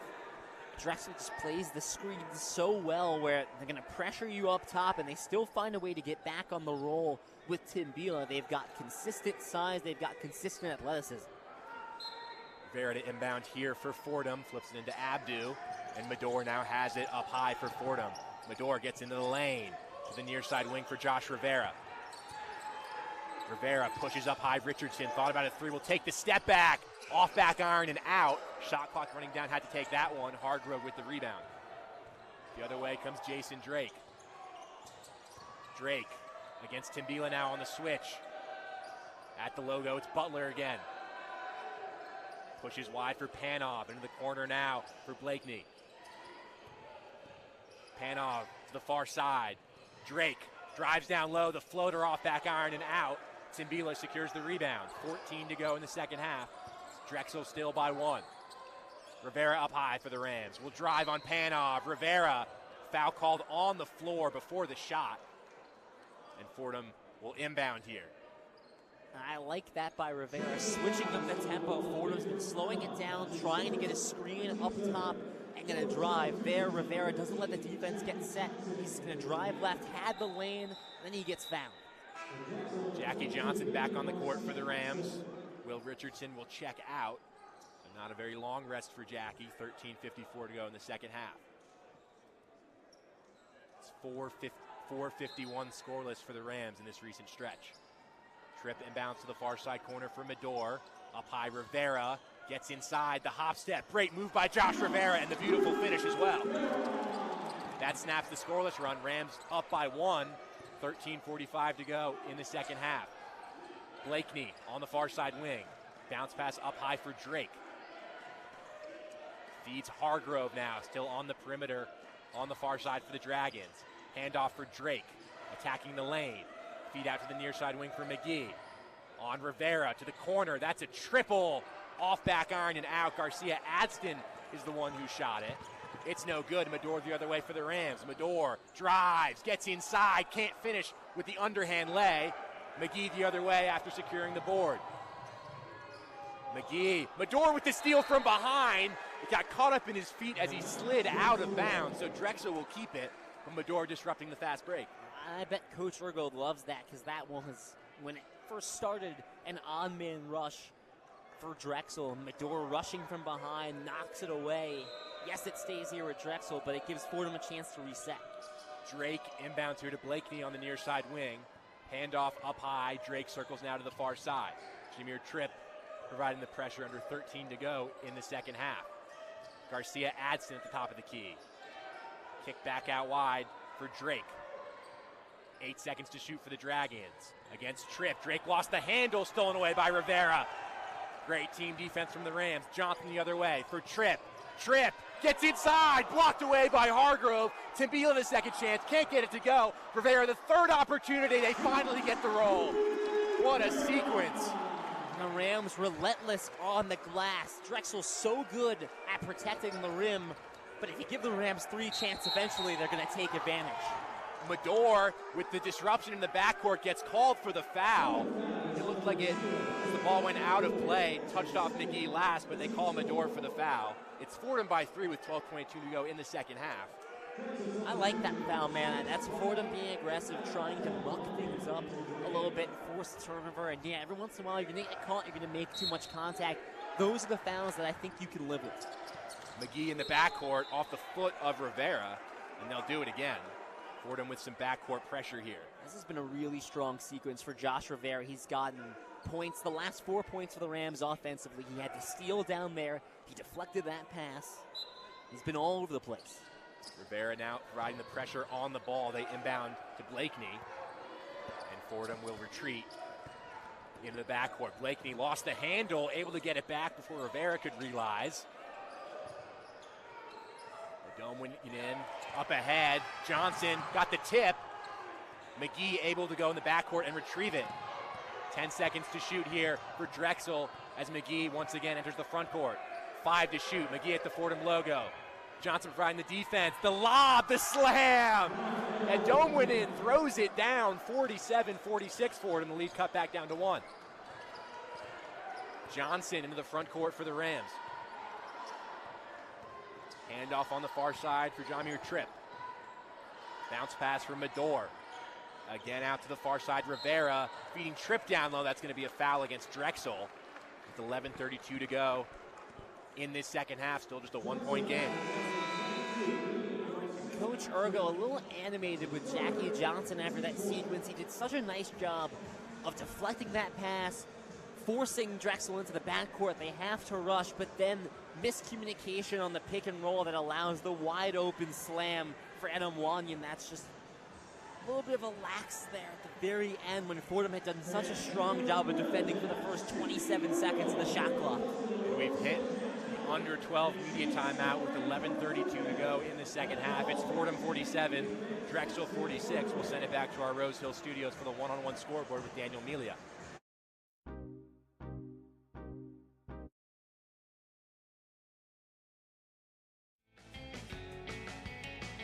Hello again. I'm here with a couple of updates on some of the college games I mentioned earlier. The top 25 games have become blowouts, as Kentucky is crushing Jackson State to the tune of 75-42, while Florida is steamrolling the Salukis of Southern Illinois 67-42. In the A-10, VCU and Nevada are close to the half, the Commonwealth leading the Wolfpack 26-19, while Davidson is all over the Keydets of VMI, leading that one 60-38. They're doing real battle in the Army-Manhattan match for some New York area action. Black Knights lead at 55-49 midway through the second. Meanwhile, our 8 p.m. tip-offs have only just started rolling, so check in with those later in the second half. To wrap up this update, though, a quick visit to the Association. Wiz lead the Celtics 51-49 at the half, while the Nets trail the Sixers 53-50. I'm Daniel Melia, and this was the 101 Scoreboard. I'll be back once more before the postgame, but for now, it's back to the floor with Nick and Lou.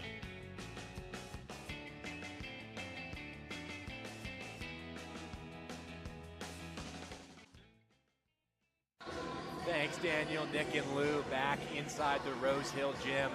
47-46. The Rams lead Drexel with 11:32 to go in the second half. But both offenses really have come not quite to a standstill, but things have definitely slowed down from the frantic pace we had offensively in the first half. Things have really halted, and it's not that the game isn't being played with energy or speed, but neither side really able to run in transition. It's a lot of half-court sets.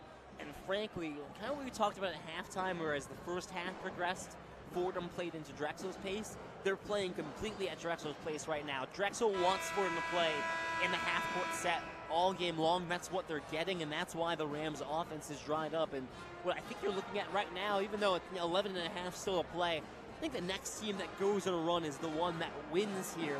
Both sides, it's so even. Whatever last spurt we're going to see from either side could be the one that is the difference maker. Coming out of this media timeout, it's going to be Fordham basketball underneath. There's 11:32 to go in half number 2. Fordham with the narrow 47-46 lead over Drexel. Trip to inbound for the Rams underneath. Flips to the corner for Jaffe Medor. Far side wing, Josh Rivera. Rivera drives, gets inside. What a move from Rivera. Couldn't get the finish off the glass. They're going to count the bucket. That's a goaltend. Count the basket for Josh Rivera. Josh Rivera has really provided issues for a Drexel defense that the past few minutes has been otherwise flawless. He's so strong and so quick that even with their man defense and the help defender in the paint, he just drove through the guy, rises up, has the space, is able to make the shot. 11:25 to go in the second half. 6 quick points for Josh Rivera to pace the Fordham offense in this second half. They lead by 3. Rivera providing the ball pressure in the backcourt. Having trouble getting it in here. They finally do to Kobe McGee. McGee sprints across the timeline against Jaffe Medor. Blakeney on the far side wing. Blakeney gets inside against Timbila, spinning. Blakeney, the hook shot's good. Working against the much bigger defender, Shane Blakeney with the finish. It's back to 1. 11 minutes to go in the second half. Medor at the Fordham logo. Crossover to this near side, working towards the lane. Medor kicks out again for Tripp on the far side. Tripp down low, finds Timbila. Timbila with the finish. Great find by Tripp, great finish by Abdu. Fordham by 3. Blakeney up ahead for Drexel. Against Jackie Johnson on the far side. Blakeney, the fadeaway off the glass and in. Beautiful move from Shane Blakeney. 4 straight points for him. It's back to 1. 4 straight tough points for Blakeney at that. Medor will dribble the ball ahead for the Rams. 10:15 to go in the second half. Fordham 51, Drexel 50. Medor hands off. Up high. Johnson now for Fordham. Johnson attacks towards the baseline with the right hand. Had got the step, gets the lay. 53-50 Fordham. Both offenses waking up here after that media timeout. Blakeney again, the catalyst here, feeds down low. Pass couldn't be handled. Johnson comes away with it. Jackie the other way, Rivera to the corner. Medor thought about a 3. He'll try it again. Jaffe Medor off back iron. Rivera grabs the offensive board and keeps the possession alive. Johnson the deep triple off front rim and out. Rebound by Garcia Adston. McGee the other way. 9:30 to go in the second half. It's Fordham by 3. Blakeney against Tripp. He's been the ball handler these last couple sequences now. Gives off to McGee. McGee on the perimeter. Crossover on Tripp. And Jameer Tripp will get called for the foul. That is one where McGee put the works on Jameer Tripp. Had him stumbling, had him leaning, and really nothing Tripp could do except for a hand check there and stop that play. Matt Zona checks in for the first time that we've seen Matt Zona in this second half. Zona and Richardson check in as Timbila and Tripp check out. It'll be inbounds play for Drexel underneath the basket. Zona applying the pressure. Blakeney flips into Hargrove. Hargrove against Medor as the mismatch there. Hargrove drives in on Jaffe, backing down the lane. He spins. What defense from Jaffe Medor to block it away. Johnson the other way for Fordham. In the lane looking for Zona. He wasn't paying attention. That's a turnover. Miscommunication there between Johnson and Zona. Yeah, that's not what you want on the offensive end. Certainly after a great defensive play, that is 6'8", 250 in Hargrove, working on 6', 165 in Medor, but Medor holds strong in the paint. Terrific defense. Blakeney with backcourt pressure coming from the Rams gets it ahead towards Butler.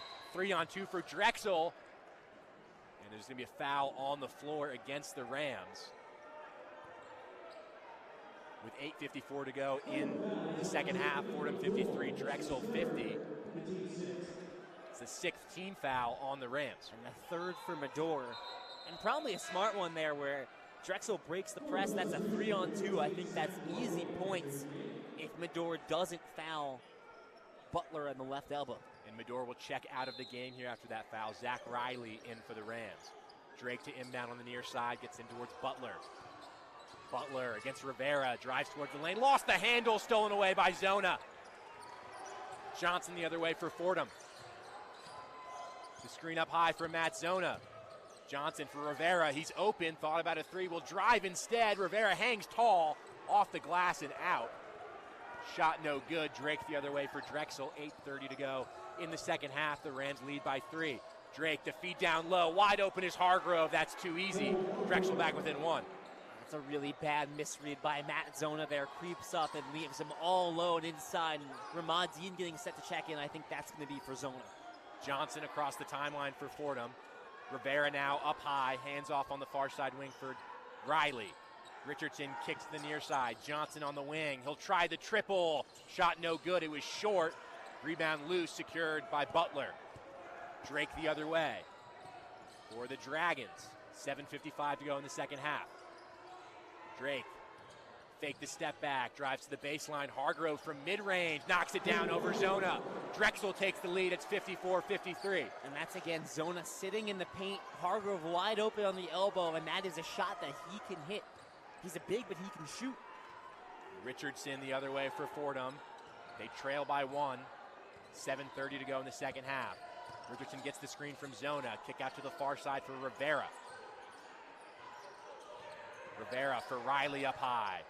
Johnson with 6 seconds to shoot, has it at the logo's, got to attack. Jackie gets inside, the lefty floater, that's perfect from Jackie Johnson.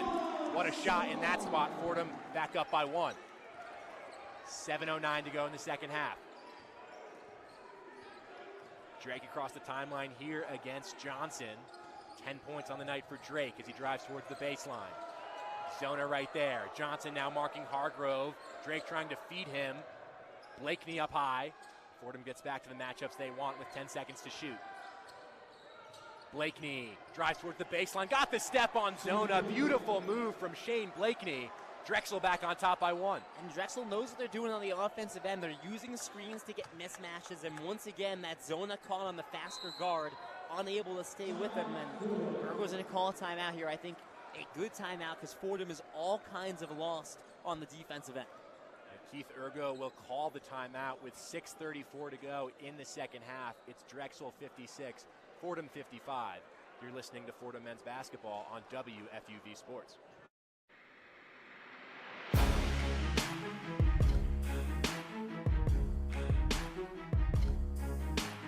I'm Chaz McAdams. And I'm Ben Oppenheimer. And we are two of your hosts for On the Hill, the flagship podcast of Fordham Athletics. We'll be talking about everything from football at Moglia Stadium to hoops at the historic Rose Hill Gym. Discussing the ins and outs of all Ram athletes, teams, and big games. If you want to be part of the Ramily, then listen to On the Hill from WFUV Sports.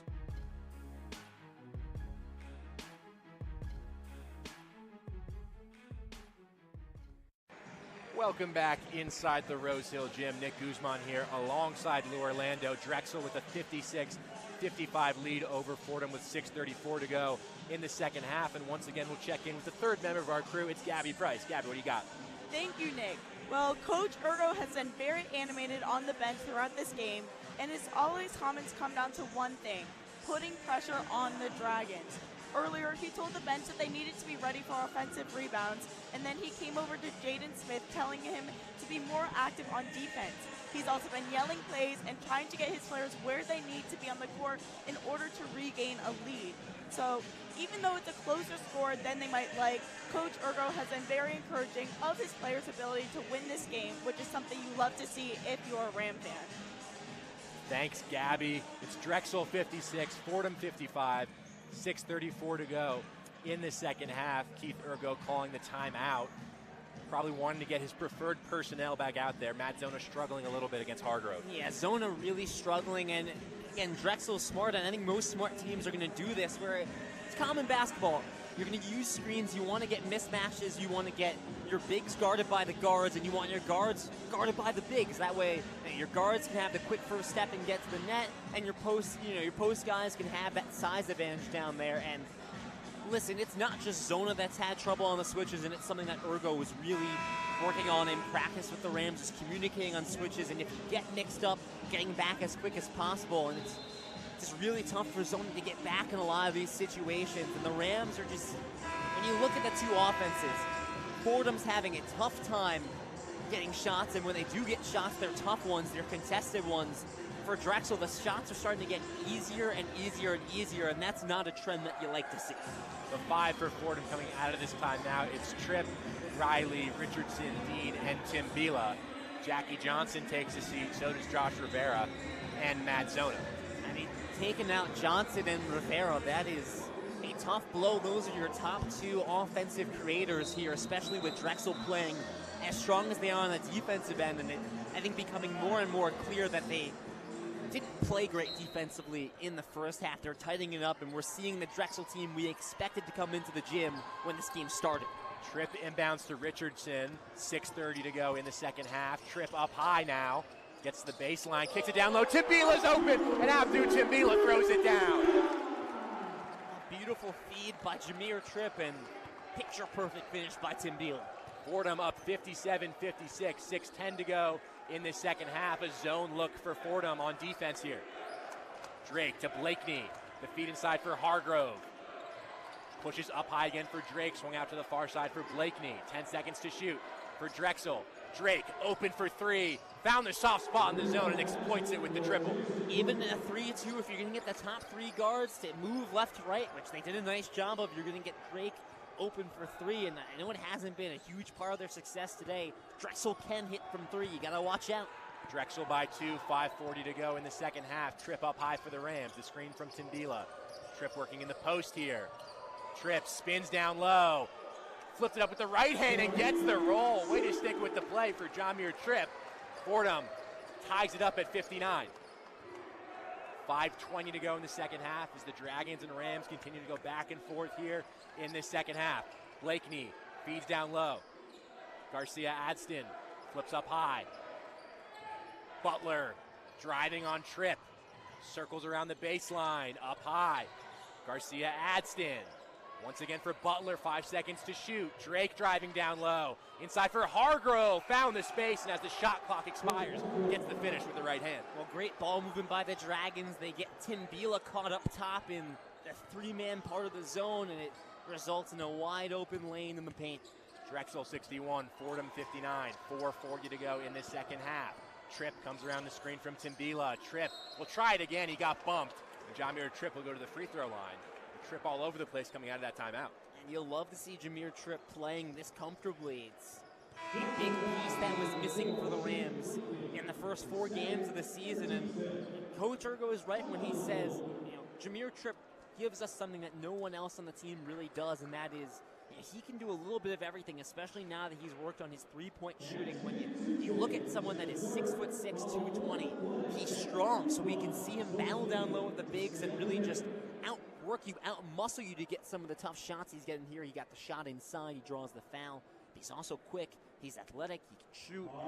He's a one-of-a-kind guy, and there's a reason that Fordham was so excited about this 3-star recruit coming in last year, and they're really giving him a larger role this season, even with the injury to start the year. So with 4:37 to go in the second half, it's 61-59 Drexel. Let's keep it here for this media timeout. And Tripp just provides a different look offensively for this Fordham team, standing at 6'6". You talk about starting the 3 guards in Johnson, Medor, and Richardson, who are all undersized, but have all held their own defensively.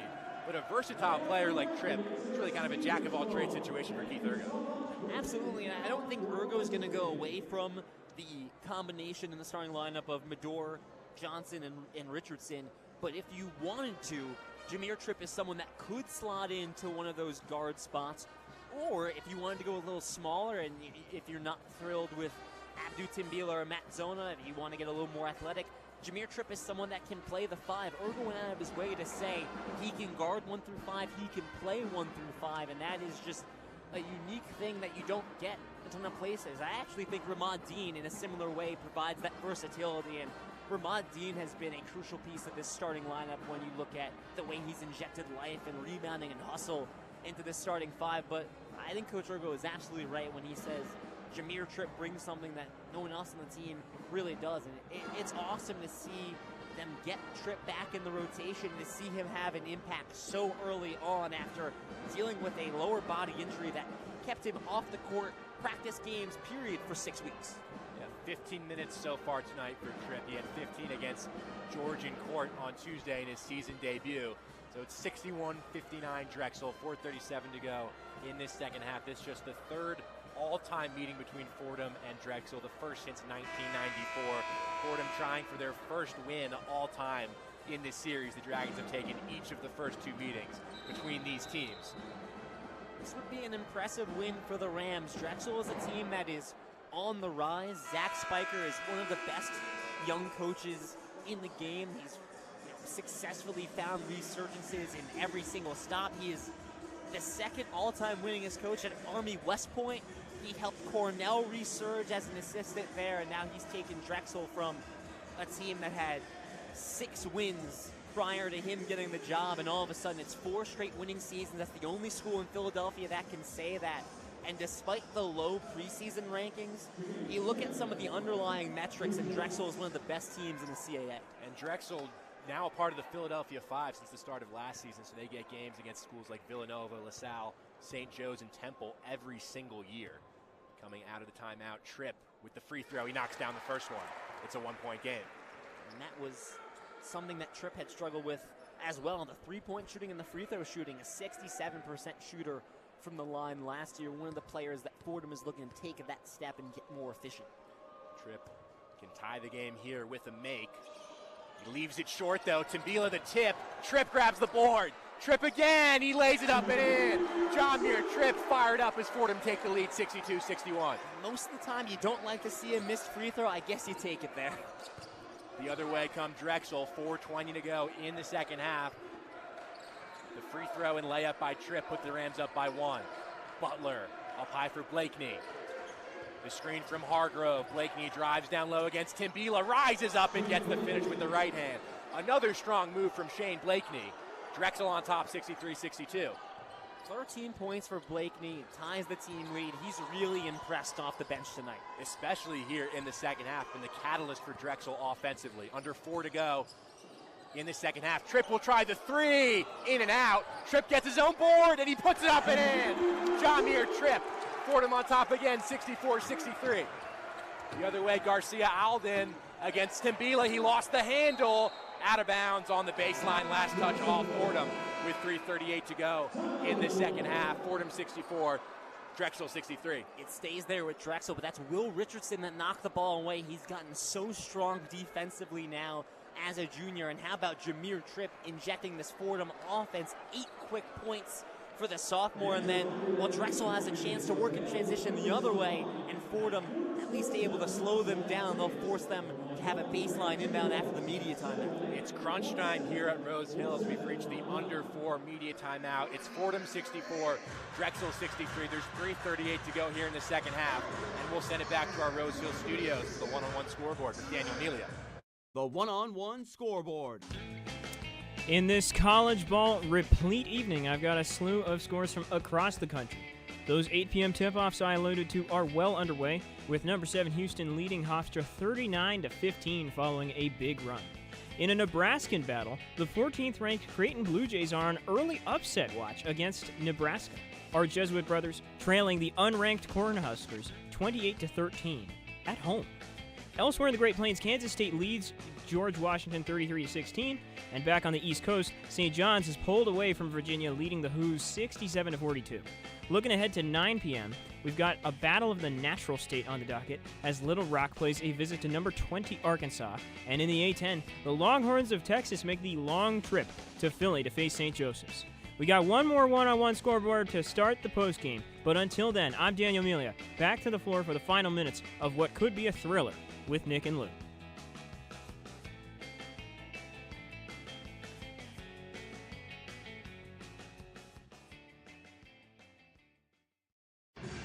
Back here inside the Rose Hill Gym with 3:38 to go in the second half. Fordham with a 64-63 lead over Drexel. These two teams have gone back and forth across the last 7 or 8 minutes or so. But Lou, for Fordham, John-Muir Tripp being a catalyst, 8 points now off the bench and really providing a spark in these last 2 minutes. It's really impressive, and it's his hard-nosed attitude, his willingness to drive to the paint, get a little dirty, take contact, that has allowed the Rams to surge back here. Fordham, last few possessions, they're getting offensive rebounds off misses, right? Tripp missed the second free throw, but Timbila got the rebound, and it results in a second chance for Tripp. Tripp shoots the 3, he comes up short, he grabs his own rebound and puts it back up.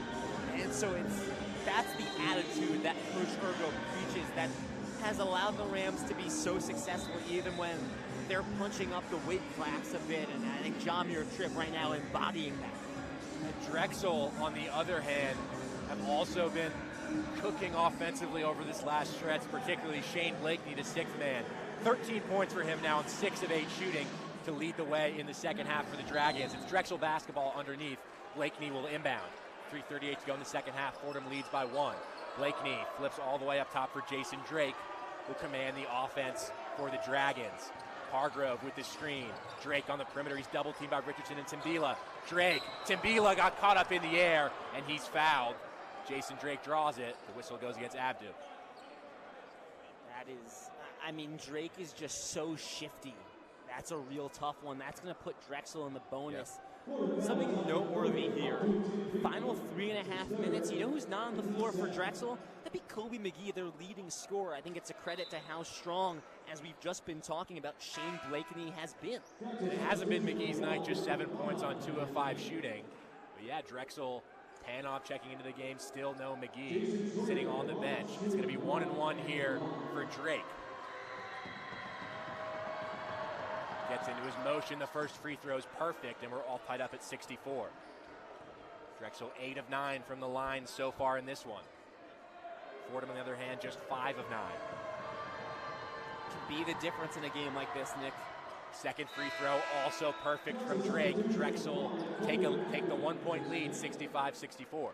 And now here comes McGee, and you had a feeling come crunch time, they're going to get their leading scorer back in the game. McGee back in, Drake checks out. Mador in the game now for the Rams. Will advance the ball into the front court for Fordham. It's Mador, Dean, Timbila, Richardson, and Rivera right now for the Rams. Up high, Richardson, Mador, thought about a 3 on the near side wing, pulls up, that's blocked away by Blakeney on the mid-range jumper from Mador. What a block from Blakeney, he feeds down low. McGee takes the bump and finishes, and the foul. What a sequence for Drexel. The block from Blakeney the other way to get the end one. The foul called against Josh Rivera. And Kobe McGee will go to the line for one more. And that's a tough one. I think that's a borderline foul. But, I mean, all the credit in the world goes to McGee there for making that tough shot. And you want to talk about block shots. Drexel with 5 blocks today. They're averaging more blocks per game this year than they did last season when they had the 3-time CAA Defensive Player of the Year, Amari Williams, who's now at Kentucky. McGee completes the 3-point play. It's a 4-point game for Drexel. They take the lead, 3:02 to go in the second half. Dragons on top by 2 scores. Tripp inbounds to Mador, under 3 to go here in the second half. Johnson and Tripp back on the floor for the Rams. Rivera and Richardson check out. Mador the handoff for Johnson up high. Tripp at the Fordham logo. The screen from Timbila. Tripp gets inside with the left hand. What a beautiful finish from Jameer Tripp. It's a 2-point game again. And it's just raw strength and power. He is completely shadowed, just fights through it and makes the tough shot. Blakeney across the timeline for Drexel. 2:30 to go in the second half. The Dragons lead by 2. Hargrove with the screen. Blakeney into the corner. Down low from Butler. Open layup for Panov, and he finishes. Back to 4 at 70-66 Drexel. 2:18 to go in the second half. Johnson in the backcourt for the Rams, trailing by 4. At the script Fordham logo. Johnson uses the screen from Timbila on the perimeter, down low for Abdu. Mador's open for 3. He'll pop the triple off front rim and out. Timbila couldn't grab the board. Blakeney the other way for Drexel. Under 2 minutes to go. The Dragons still up by 4. On the far side wing, it's Blakeney. In no hurry with the lead. 12 on the shot clock, 1:37 on the game clock. Blakeney makes his move. Hargrove with 6 to shoot. McGee, that's a 3, off front rim and out. Panov the offensive board into the corner. McGee again, he knocks down the triple. Kobe McGee with the dagger possibly. It's 73-66 Drexel. Mador the other way, takes the bump. That's a blocking foul with 1:14 to go in the second half. Elude Drexel the 7-point lead after that 3 from Kobe McGee. It's one where Jameer Tripp's there, didn't box out, and Panov gets the offensive rebound, and that's 3 extra points for Drexel that I think Coach Ergo will argue they shouldn't have in that situation because Fordham needs to come down with that rebound. Now here's the foul. You got Hargrove in some pain. Drexel fouls. They're one shy of putting Fordham in the bonus. You're down 7 with a minute 14 to play. That's a real tough spot to put the Rams in, especially considering how strong Drexel is defensively. That's a 10-1 run for the Dragons. Coming out of that last media timeout, the under 4 media timeout. It's 73-66 now. Drexel exploding out to that 7-point lead. Fordham not with a lot of time to work with. They're just 1:14 on the clock. And Fordham's looking for a 3 here. Dean inbounds to Medor. Jackie Johnson notably is on the bench for the Rams here. Richardson up high for Dean. Thought about a 3. Richardson again on the perimeter. Fordham needs to go fast. Richardson will huck one up. He connects. What a huge 3 from Will Richardson. He wanted the foul call as well. Won't get it. Timeout called with 1:01 to go here in the second half. Drexel 73, Fordham 69. I think he's got a really strong case for wanting an N1. If you want to put that side by side with the N1 that got called against him, or that got called when he took the 3 against Seton Hall and got himself to the line, I think pretty similar. Defender closing in, doesn't give him a ton of space, all up, smothered him. But that's one where Will Richardson, off balance, going to take a side step and put that 3 up and nothing but net. That is a big-time shot that gives Fordham a window to make a comeback here in the final minute. And that was a 3 you simply had to have from Will Richardson. It's now a 4-point game. Fordham with 1 timeout remaining. Drexel will inbound here in the backcourt with 1:01 to go. And you have to think the message or the game plan of that inbound was we need a 3 no matter what, because that was by no means an open 3, and you probably could have found an open look inside. I think Fordham needed to take a 3 there. That was the message coming from the bench, and sometimes you need your big-time players to make big-time shots. Will Richardson certainly did. Magida inbound here for Drexel. Josh Rivera providing the ball pressure for them in their press. Double team in the corners. Blakeney, he lost it. Out of bounds. It's going to stay here with Drexel. 59.5 on the clock. The Fordham bench was adamant that should go in their direction. And the referees here are going to go over to the monitor, I believe. Well, they should look at it because I think the referee initially pointed that it was Fordham ball, and then he points Drexel ball. And anytime you get plays like this where there's a trap in the corner right in front of the Fordham bench, who knows what it hit off of last, right? Like, it could bounce off of anything. It could bounce off of someone's shorts and go out of bounds, and all of a sudden it's Fordham ball. So, final minute, yeah, take a look at it. I'm really curious to see how Drexel handles the Fordham press, because yes, Fordham's been aggressive all game, but it's really not the most aggressive we've seen them in their press. They were more aggressive against Manhattan. They were more aggressive against Georgian Court. They were more aggressive against Seton Hall. That was the first time in this game we saw the all-out press and the trap in the corner, and we know how tough it can be to maintain composure when you have 2 6'6" giants in your face waving their hands all around. And that's what Fordham have to do here, down by 4 with 59.5 to go in the second half. A note on that 3 from Will Richardson, that snapped a streak of 9 straight misses from beyond the arc from the Rams going back to the beginning of the second half. Fordham were shooting well from beyond the arc, close to 50% in the first half. That number all the way down to 33% here. Yeah, they just didn't have a lot of open threes in this second half. Again, Drexel just tightened up their defense in a major way. And they're going to change the call here. It's Fordham basketball with a minute to go in the second half. What a huge turn of events. The Richardson 3, Fordham get the steal, and they'll inbound in front of their own bench in the front court.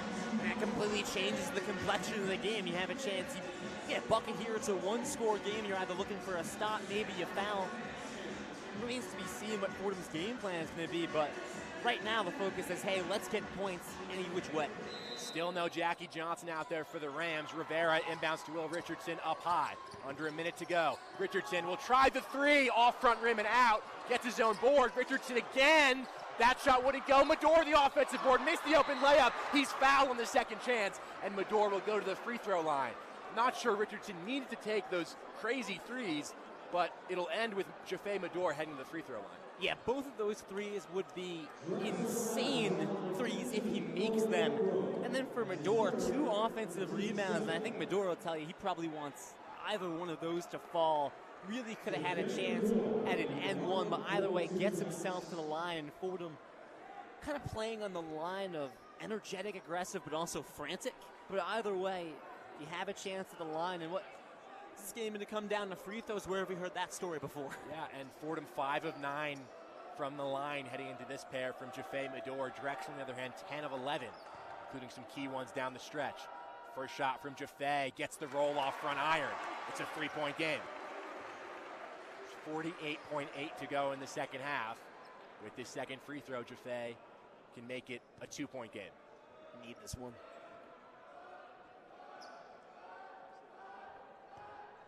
Taking his time at the stripe, Jaffe into his motion gets the second one to go as well. 2 for 2 from the line from Jaffe Medor. 73-71 Drexel, 48.8 to go in the second half. It's cold, man. That's cold for Medor at the line. He gets to double digits on the night. Down to 48 seconds left. The shot clock is on. I think Fordham can just try and get a stop here. McGee to inbound. Fordham still with the pressure. McGee advances the ball in the front court. He's fast. McGee with an open lane. Gets it up ahead to Brown in the lane. Brown, McGee, he's open. Fake the three. Drexel passing up some open opportunities to eat some clock. There's 35 to go. 15 on the shot clock. We'll see if that comes back to bite them. Fordham need a stop here. Yame Butler has it on the far side. 7 on the shot clock, 25 on the game clock. Butler makes his move on Timbila. Butler underneath, lost the handle. Butler goes up with it, shot no good, it's loose. Timbila to the ground with it. They dive for it. It's a scramble. A jump ball is the call. Possession arrow favors the Rams with 13.9 to go. Depending on the final score of this game, I think we're going to look back at that possession and go, that could potentially make or break the game for Drexel. They pass up multiple open looks. They could have gone in transition to get the 2. McGee had a wide open 3. Instead, they hold. They want to milk the clock. Butler goes under the basket. It's a great contest by Timbila. I think Drexel could maybe argue that it's a foul. It's certainly some contact there. And then it's a loose scramble, and Fordham, to their credit, they make sure they get hands on the ball, they force the jump ball, and they have possession with shot clock off. Fordham to inbound in the backcourt. Jackie Johnson back in the game for the Rams. Tripp inbounds to Medor. 12 seconds to go into the front court. Keith Ergo will call his final timeout with 10.6 to go. Drexel 73, Fordham 71. And even though Jackie Johnson these last 2 minutes been on the bench, back out there, you feel like he's got to be the one to take the last shot. There's a reason the ball is in his hands. In the Seton Hall game, there's a reason the ball was in his hands at the end of halftime when Fordham had a chance for one last shot. And you know the ball is going into his hands here. Here's the thing. So does Drexel. And I think that's where it gets interesting, where is it ride or die? Jackie Johnson takes the final shot here, because we've seen Jackie Johnson take some contested shots. We've seen him make contested shots. How contested does it need to be for him to find someone else in a look? Is Drexel going to double team and make him pass to someone else, make someone else beat him? I think there's a lot of things running through your mind right now with 10 seconds left. It's 5 straight points for Fordham in the last minute 12 to get themselves within 2 here. The Rams are out of timeouts. They'll inbound the ball in the front court with 10.6 to go in the second half. Need a 2 at the very least. A 3 could win the game. But we'll see what Keith Ergo draws up here coming out of the timeout. I think it's got to be, if you're taking a 3, it's got to be open. It's got to be wide open. It can't be the threes we saw Richardson take in that possession with about a minute to go. Richardson will inbound in front of the scores table. The entire Rose Hill gym is standing here with 10.6 to go in the second half. You know what? The crowd has not been very energetic today, but all of a sudden, it took them a while to wake up. Everyone on their feet, the building has some life to it, and we know that usually translates to success for the Rams. 10.6 to go. Here we go. The Rams trail by 2. Timeout. Drexel. They'll talk things over again before we get going on this final play. How's this for tension, man? Timeouts by both sides. Spiker calls the timeout, dragging out these final 10.6 seconds. But Drexel might come to regret not just taking the points the other way. You had Kobe McGee, your best player, with a head of steam. You just got to take that ball to the rack. I'm shocked by it. I mean, and then you have the open 3 as well that he can take. I think it's more advantageous for you to have a 2-score lead and Fordham get the ball back with 30 seconds left than it is to take your chances with a likely contested look but milking the clock down, because you let Fordham get back in their half set, and then I think it's a coin toss about whether or not you make that shot. So I think you just take the open look. Yeah, I think that's a really questionable decision by McGee and Drexel, and Fordham right now has a chance to make them pay. Here we go, 10.6 to go. Richardson to inbound, just to the right of the Fordham bench in front of the scorer's table on that far side. The Rams trail by 2. And we're set to go. Richardson into Johnson. The clock ticking, 8 to go. The screen up high from Timbila. Johnson with 5. Drives towards the lane. Jackie got it on the pivot. The shot wouldn't go, and that will do it. Drexel hangs on at the Rose Hill Gym. They win it 73-71. Jackie Johnson on that pivot when got the open look. Just not quite on balance, and the shot wouldn't go. And impressive enough that he gets an open look as he got double teamed up by the left wing, was able to drive down, breaks free with a pivot foot, but just didn't have his feet under him. Not enough power under that shot. And listen, you're going to ride or die with Jackie Johnson there. I think you have to know that the ball has to be in his hands for the final shot. So if you're Fordham, you take that last possession. I think the bigger regret is the way that second half unfolded, the way you slowed down at times. And I just don't think they played as aggressive as they could have in that second half in terms of pressuring, playing the full court press, getting up on the forecourt against Drexel, because we saw how effective it was in the final minute. Final score 73-71. Drexel takes the win. They improved to 4-2 on the season. The Rams drop to 3-3. We're joined now by Fordham associate head coach Trey Woodall. Trey, first off, a tough loss there at the buzzer, but being able to fight back in those last couple of minutes, what did you see at the end? I mean, to be honest, I think we were still trying to put together a full 40-minute game. We came up short, but you got to give Drexel a lot of credit. Those guys made shots, especially in the second half. I think we gave up 36 in the first. But we got to give them a lot of credit. They did a great job on offensive in the second half, but we just got to get better. First 4 minutes of the game, you guys come shy of a cannon, 16 points. Yeah. What adjustments do you think Drexel made to slow you guys down throughout the course of the game?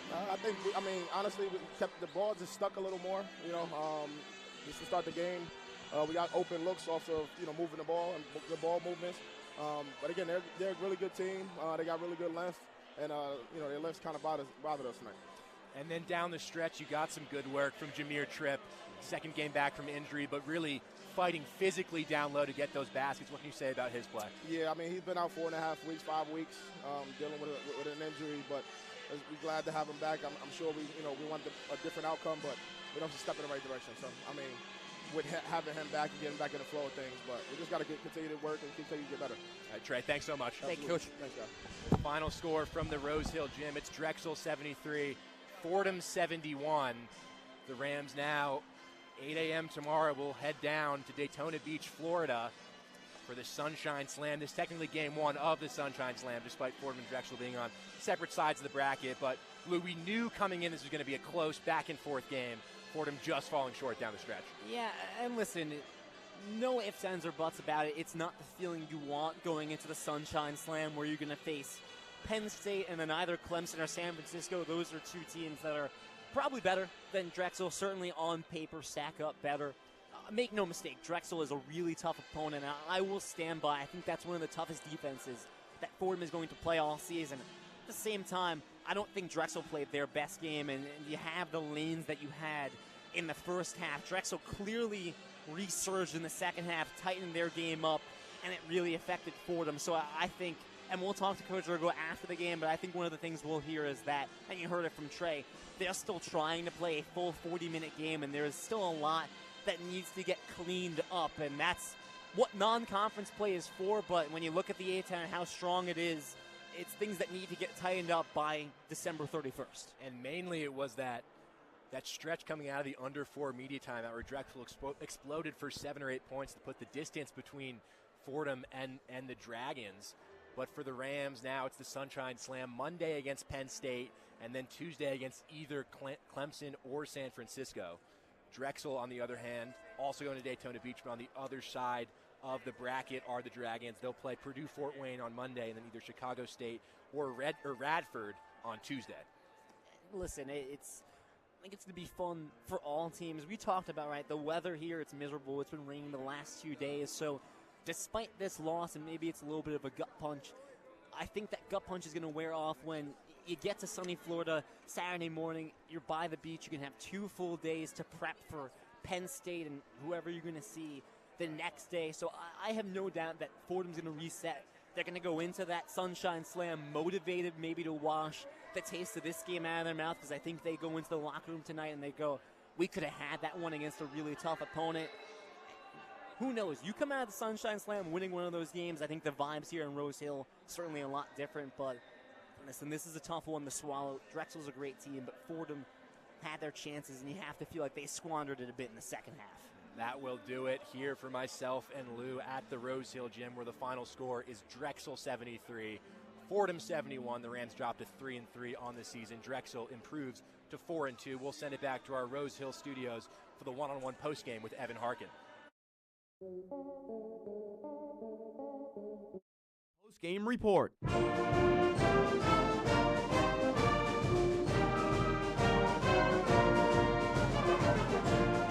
Welcome back into the Rose Hill Studios. I'm Evan Harkin, joined alongside Daniel Melia. This game came down to the wire. Definition of down to the wire. It ends with a Jackie Johnson III last-second shot, unable to get that to fall. Fordham loses this game by a score of 73-71 to the Drexel Dragons. Before we get into breaking down that second half and complete game, let's kick it to Daniel for an update on the world of sports.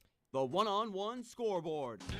Yes, and let's just wrap up some things on the games I've chronicled all night for you all. Those top 25 blowouts, Jackson State, Kentucky, Southern Illinois, Florida, remained blowouts, with the SEC Big Wings winning big. Davidson cruised to a 27-point win over VMI. VCU up 545-40 on Nevada early in the second half.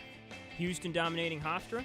Nebraska up 11 on Creighton at the half, looking for the upset. K-State up a bunch, 19 at the break, 46-27 on GW. Quick shout-out for our 9:30 tip-off, 13-seeded Baylor at number 11 Tennessee, and at 10:30, number 12 Duke at number 17 Arizona.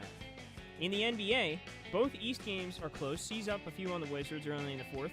Bucks up 9 on the Pacers halfway through the second quarter. That game started a little late. And the Nets and Sixers as close as it gets, 90-89, midway through the fourth. This is my final rendition today of the one-on-one scoreboard. Now, let's get to the one-on-one post. An excellent update there. Thank you, Daniel. As you heard from him, a lot of college basketball going on right now, but the game we're going to talk about, the game that just happened, Fordham dropping this one 71-73 to Drexel. As it got down the stretch, Daniel, I think me and you back here were saying it to ourselves. You had a lot of questions. You know, it could be Monday morning quarterbacking at this point, but we want to go back into that last 2 minutes down the stretch and see what maybe Fordham could have done differently, point at those big changes that affected the end of this game. Absolutely. And you're right about the Monday morning quarterback. We weren't there. Of course. Right? We're in here watching on an ESPN freaking couple of second delay. So saying you should have done that. You should have done that, but still. Yeah. But I do think that we have to question a couple of things. First of all, after the media timeout at the 4-minute mark, what happened to the defense? Yeah. Second, where was Jackie Johnson Where'd he before go? the last possession of the game? And third, just generally for the second half, where was the three-point shooting? Oh, my goodness, we were at 46% at the half, and I knew that was going to be unsustainable, but 30 to end the game, 8 of 26? I mean, come on, Evan. You look at the first half, 3-point percentage, where Fordham was absolutely destroying it in the first half. They were 6 for 13 in that first half. You get into the second half, 2 for 13. So like we said, the shooting that we saw start to fall off as halftime approached really kept going towards the end of the game, and Fordham really wasn't able to recover. They weren't able to find different ways to score the basketball once those threes stopped falling, and that's typically when you're going to end up losing a game. But down the stretch, when they eventually lost that game, Jackie Johnson III, this team's right now best player, absolutely the best offensive player, the guy who's shown the best offensive production this season so far. He's hit a buzzer beater before, but down the stretch, he was not in for the last 2 minutes until he was subbed in to take the final shot with 10 seconds left. What do you think about that last shot? I mean, he got an open look, but would you have drawn that up any differently given what we knew we were looking at with the Drexel defense? Right. We heard Nick and Lou on the stream. They were saying, well, we all know that the ball's going to Jackie Johnson III, so we're sure Drexel knows that as well. Me and you back here immediately thought, well, what if they double Jackie? Who do you kick it to then? You want Will to probably take the shot. At that point, you're kicking it to the open guy, but they don't end up going with the double right away. They let Jackie Johnson, who was very cool, he was very rusty, he wasn't in the game, he wasn't in the flow of the game. Typically, you want the guy taking the final shot. You want your best player in the game. In the last 2 minutes in crunch time when the game is still up for decision, but didn't see that from the Fordham Rams today. Right. And it does occur to me, he's a small guy. They may have felt like, okay, Drexel's been punishing us on the interior. We want to have a bit more size on here for these last couple minutes. But with the way the offense had stagnated, I don't know. I would have been willing to sacrifice some defensive mobility in order to keep a guy in the game who led you in scoring again tonight, 18 points, and who you knew, if it came down to it as it did, you needed him to have the ball in his hands. And we saw Fordham go to that full court press, go to that aggressive defense. We're okay with getting a couple reach-in fouls at this point. We're trying to jump passing lanes and get the ball back into our hands. And it seemed to change the momentum, change the flow of the game later on in that game. So I'm expecting Fordham to go to that full court press earlier on in games from now on. We've seen it work to perfection pretty much every single time they go to it. But Fordham did some good things today as well. You look at this game overall, as Nick, as Lou has been saying, Drexel's a really good team. They're 4-2 right now. Fordham was not favored entering this game right now tonight. And they ended up leading the game with 30 minutes in the game. They led the game for most of that game, held possession for most time in that game. They did a lot of little things right, just were unable to piece it all together at the end. They did do some stuff well that I feel like we should remark on. Obviously, my notes before the game were you have to turn Drexel over, you have to rebound the ball well. They only lost the board battle by 1. Drexel was averaging 11.2 turnovers per game coming into this game. They forced 13. There is definitely room for optimism after this game. But it's just tough to feel it, when you lose a game like that. I got to admit that it is tough to come away from this feeling good. But maybe Lou's right. Maybe the sunshine down in Florida will give these guys the spark that they need. You're right, though. It's a tough team. A little change of scenery coming up. You wanted to mention the free throw disparity. You mentioned it at half. You said, guys, we got to start making our free throws because right now what looks like 2 or 3 points that were missed, and then I chimed in with that's going to end up being a possession at the end of the game. We were absolutely right, Daniel. Yep. And so if both sides had made all their free throws, it would have ended 75-74. And Drexel 90% from the line. Right, 10 of 11. Fordham goes 7 of 11. It's only 3 free throws. Okay, those 3 free throws are the game. When I lose a game like this, if I'm the Monday morning quarterback, I'm making everybody go to the line. Just stand there at the charity stripe till you hit 15 in a row. Nobody's leaving. Well, that's going to do it from us here at the Rose Hill Studios. Fordham ends up losing this one by 2 points. They drop it 73-71 to the Drexel Dragons. Daniel Melia had you with the updates throughout the game. Nick Guzman and Lou Orlando were on the call. Jack Warner was behind the board handling the production. Naomi Ray engineered this broadcast. And Bobby Chaffardini is our sports director. I'm Evan Harkin saying so long from WFUV Sports.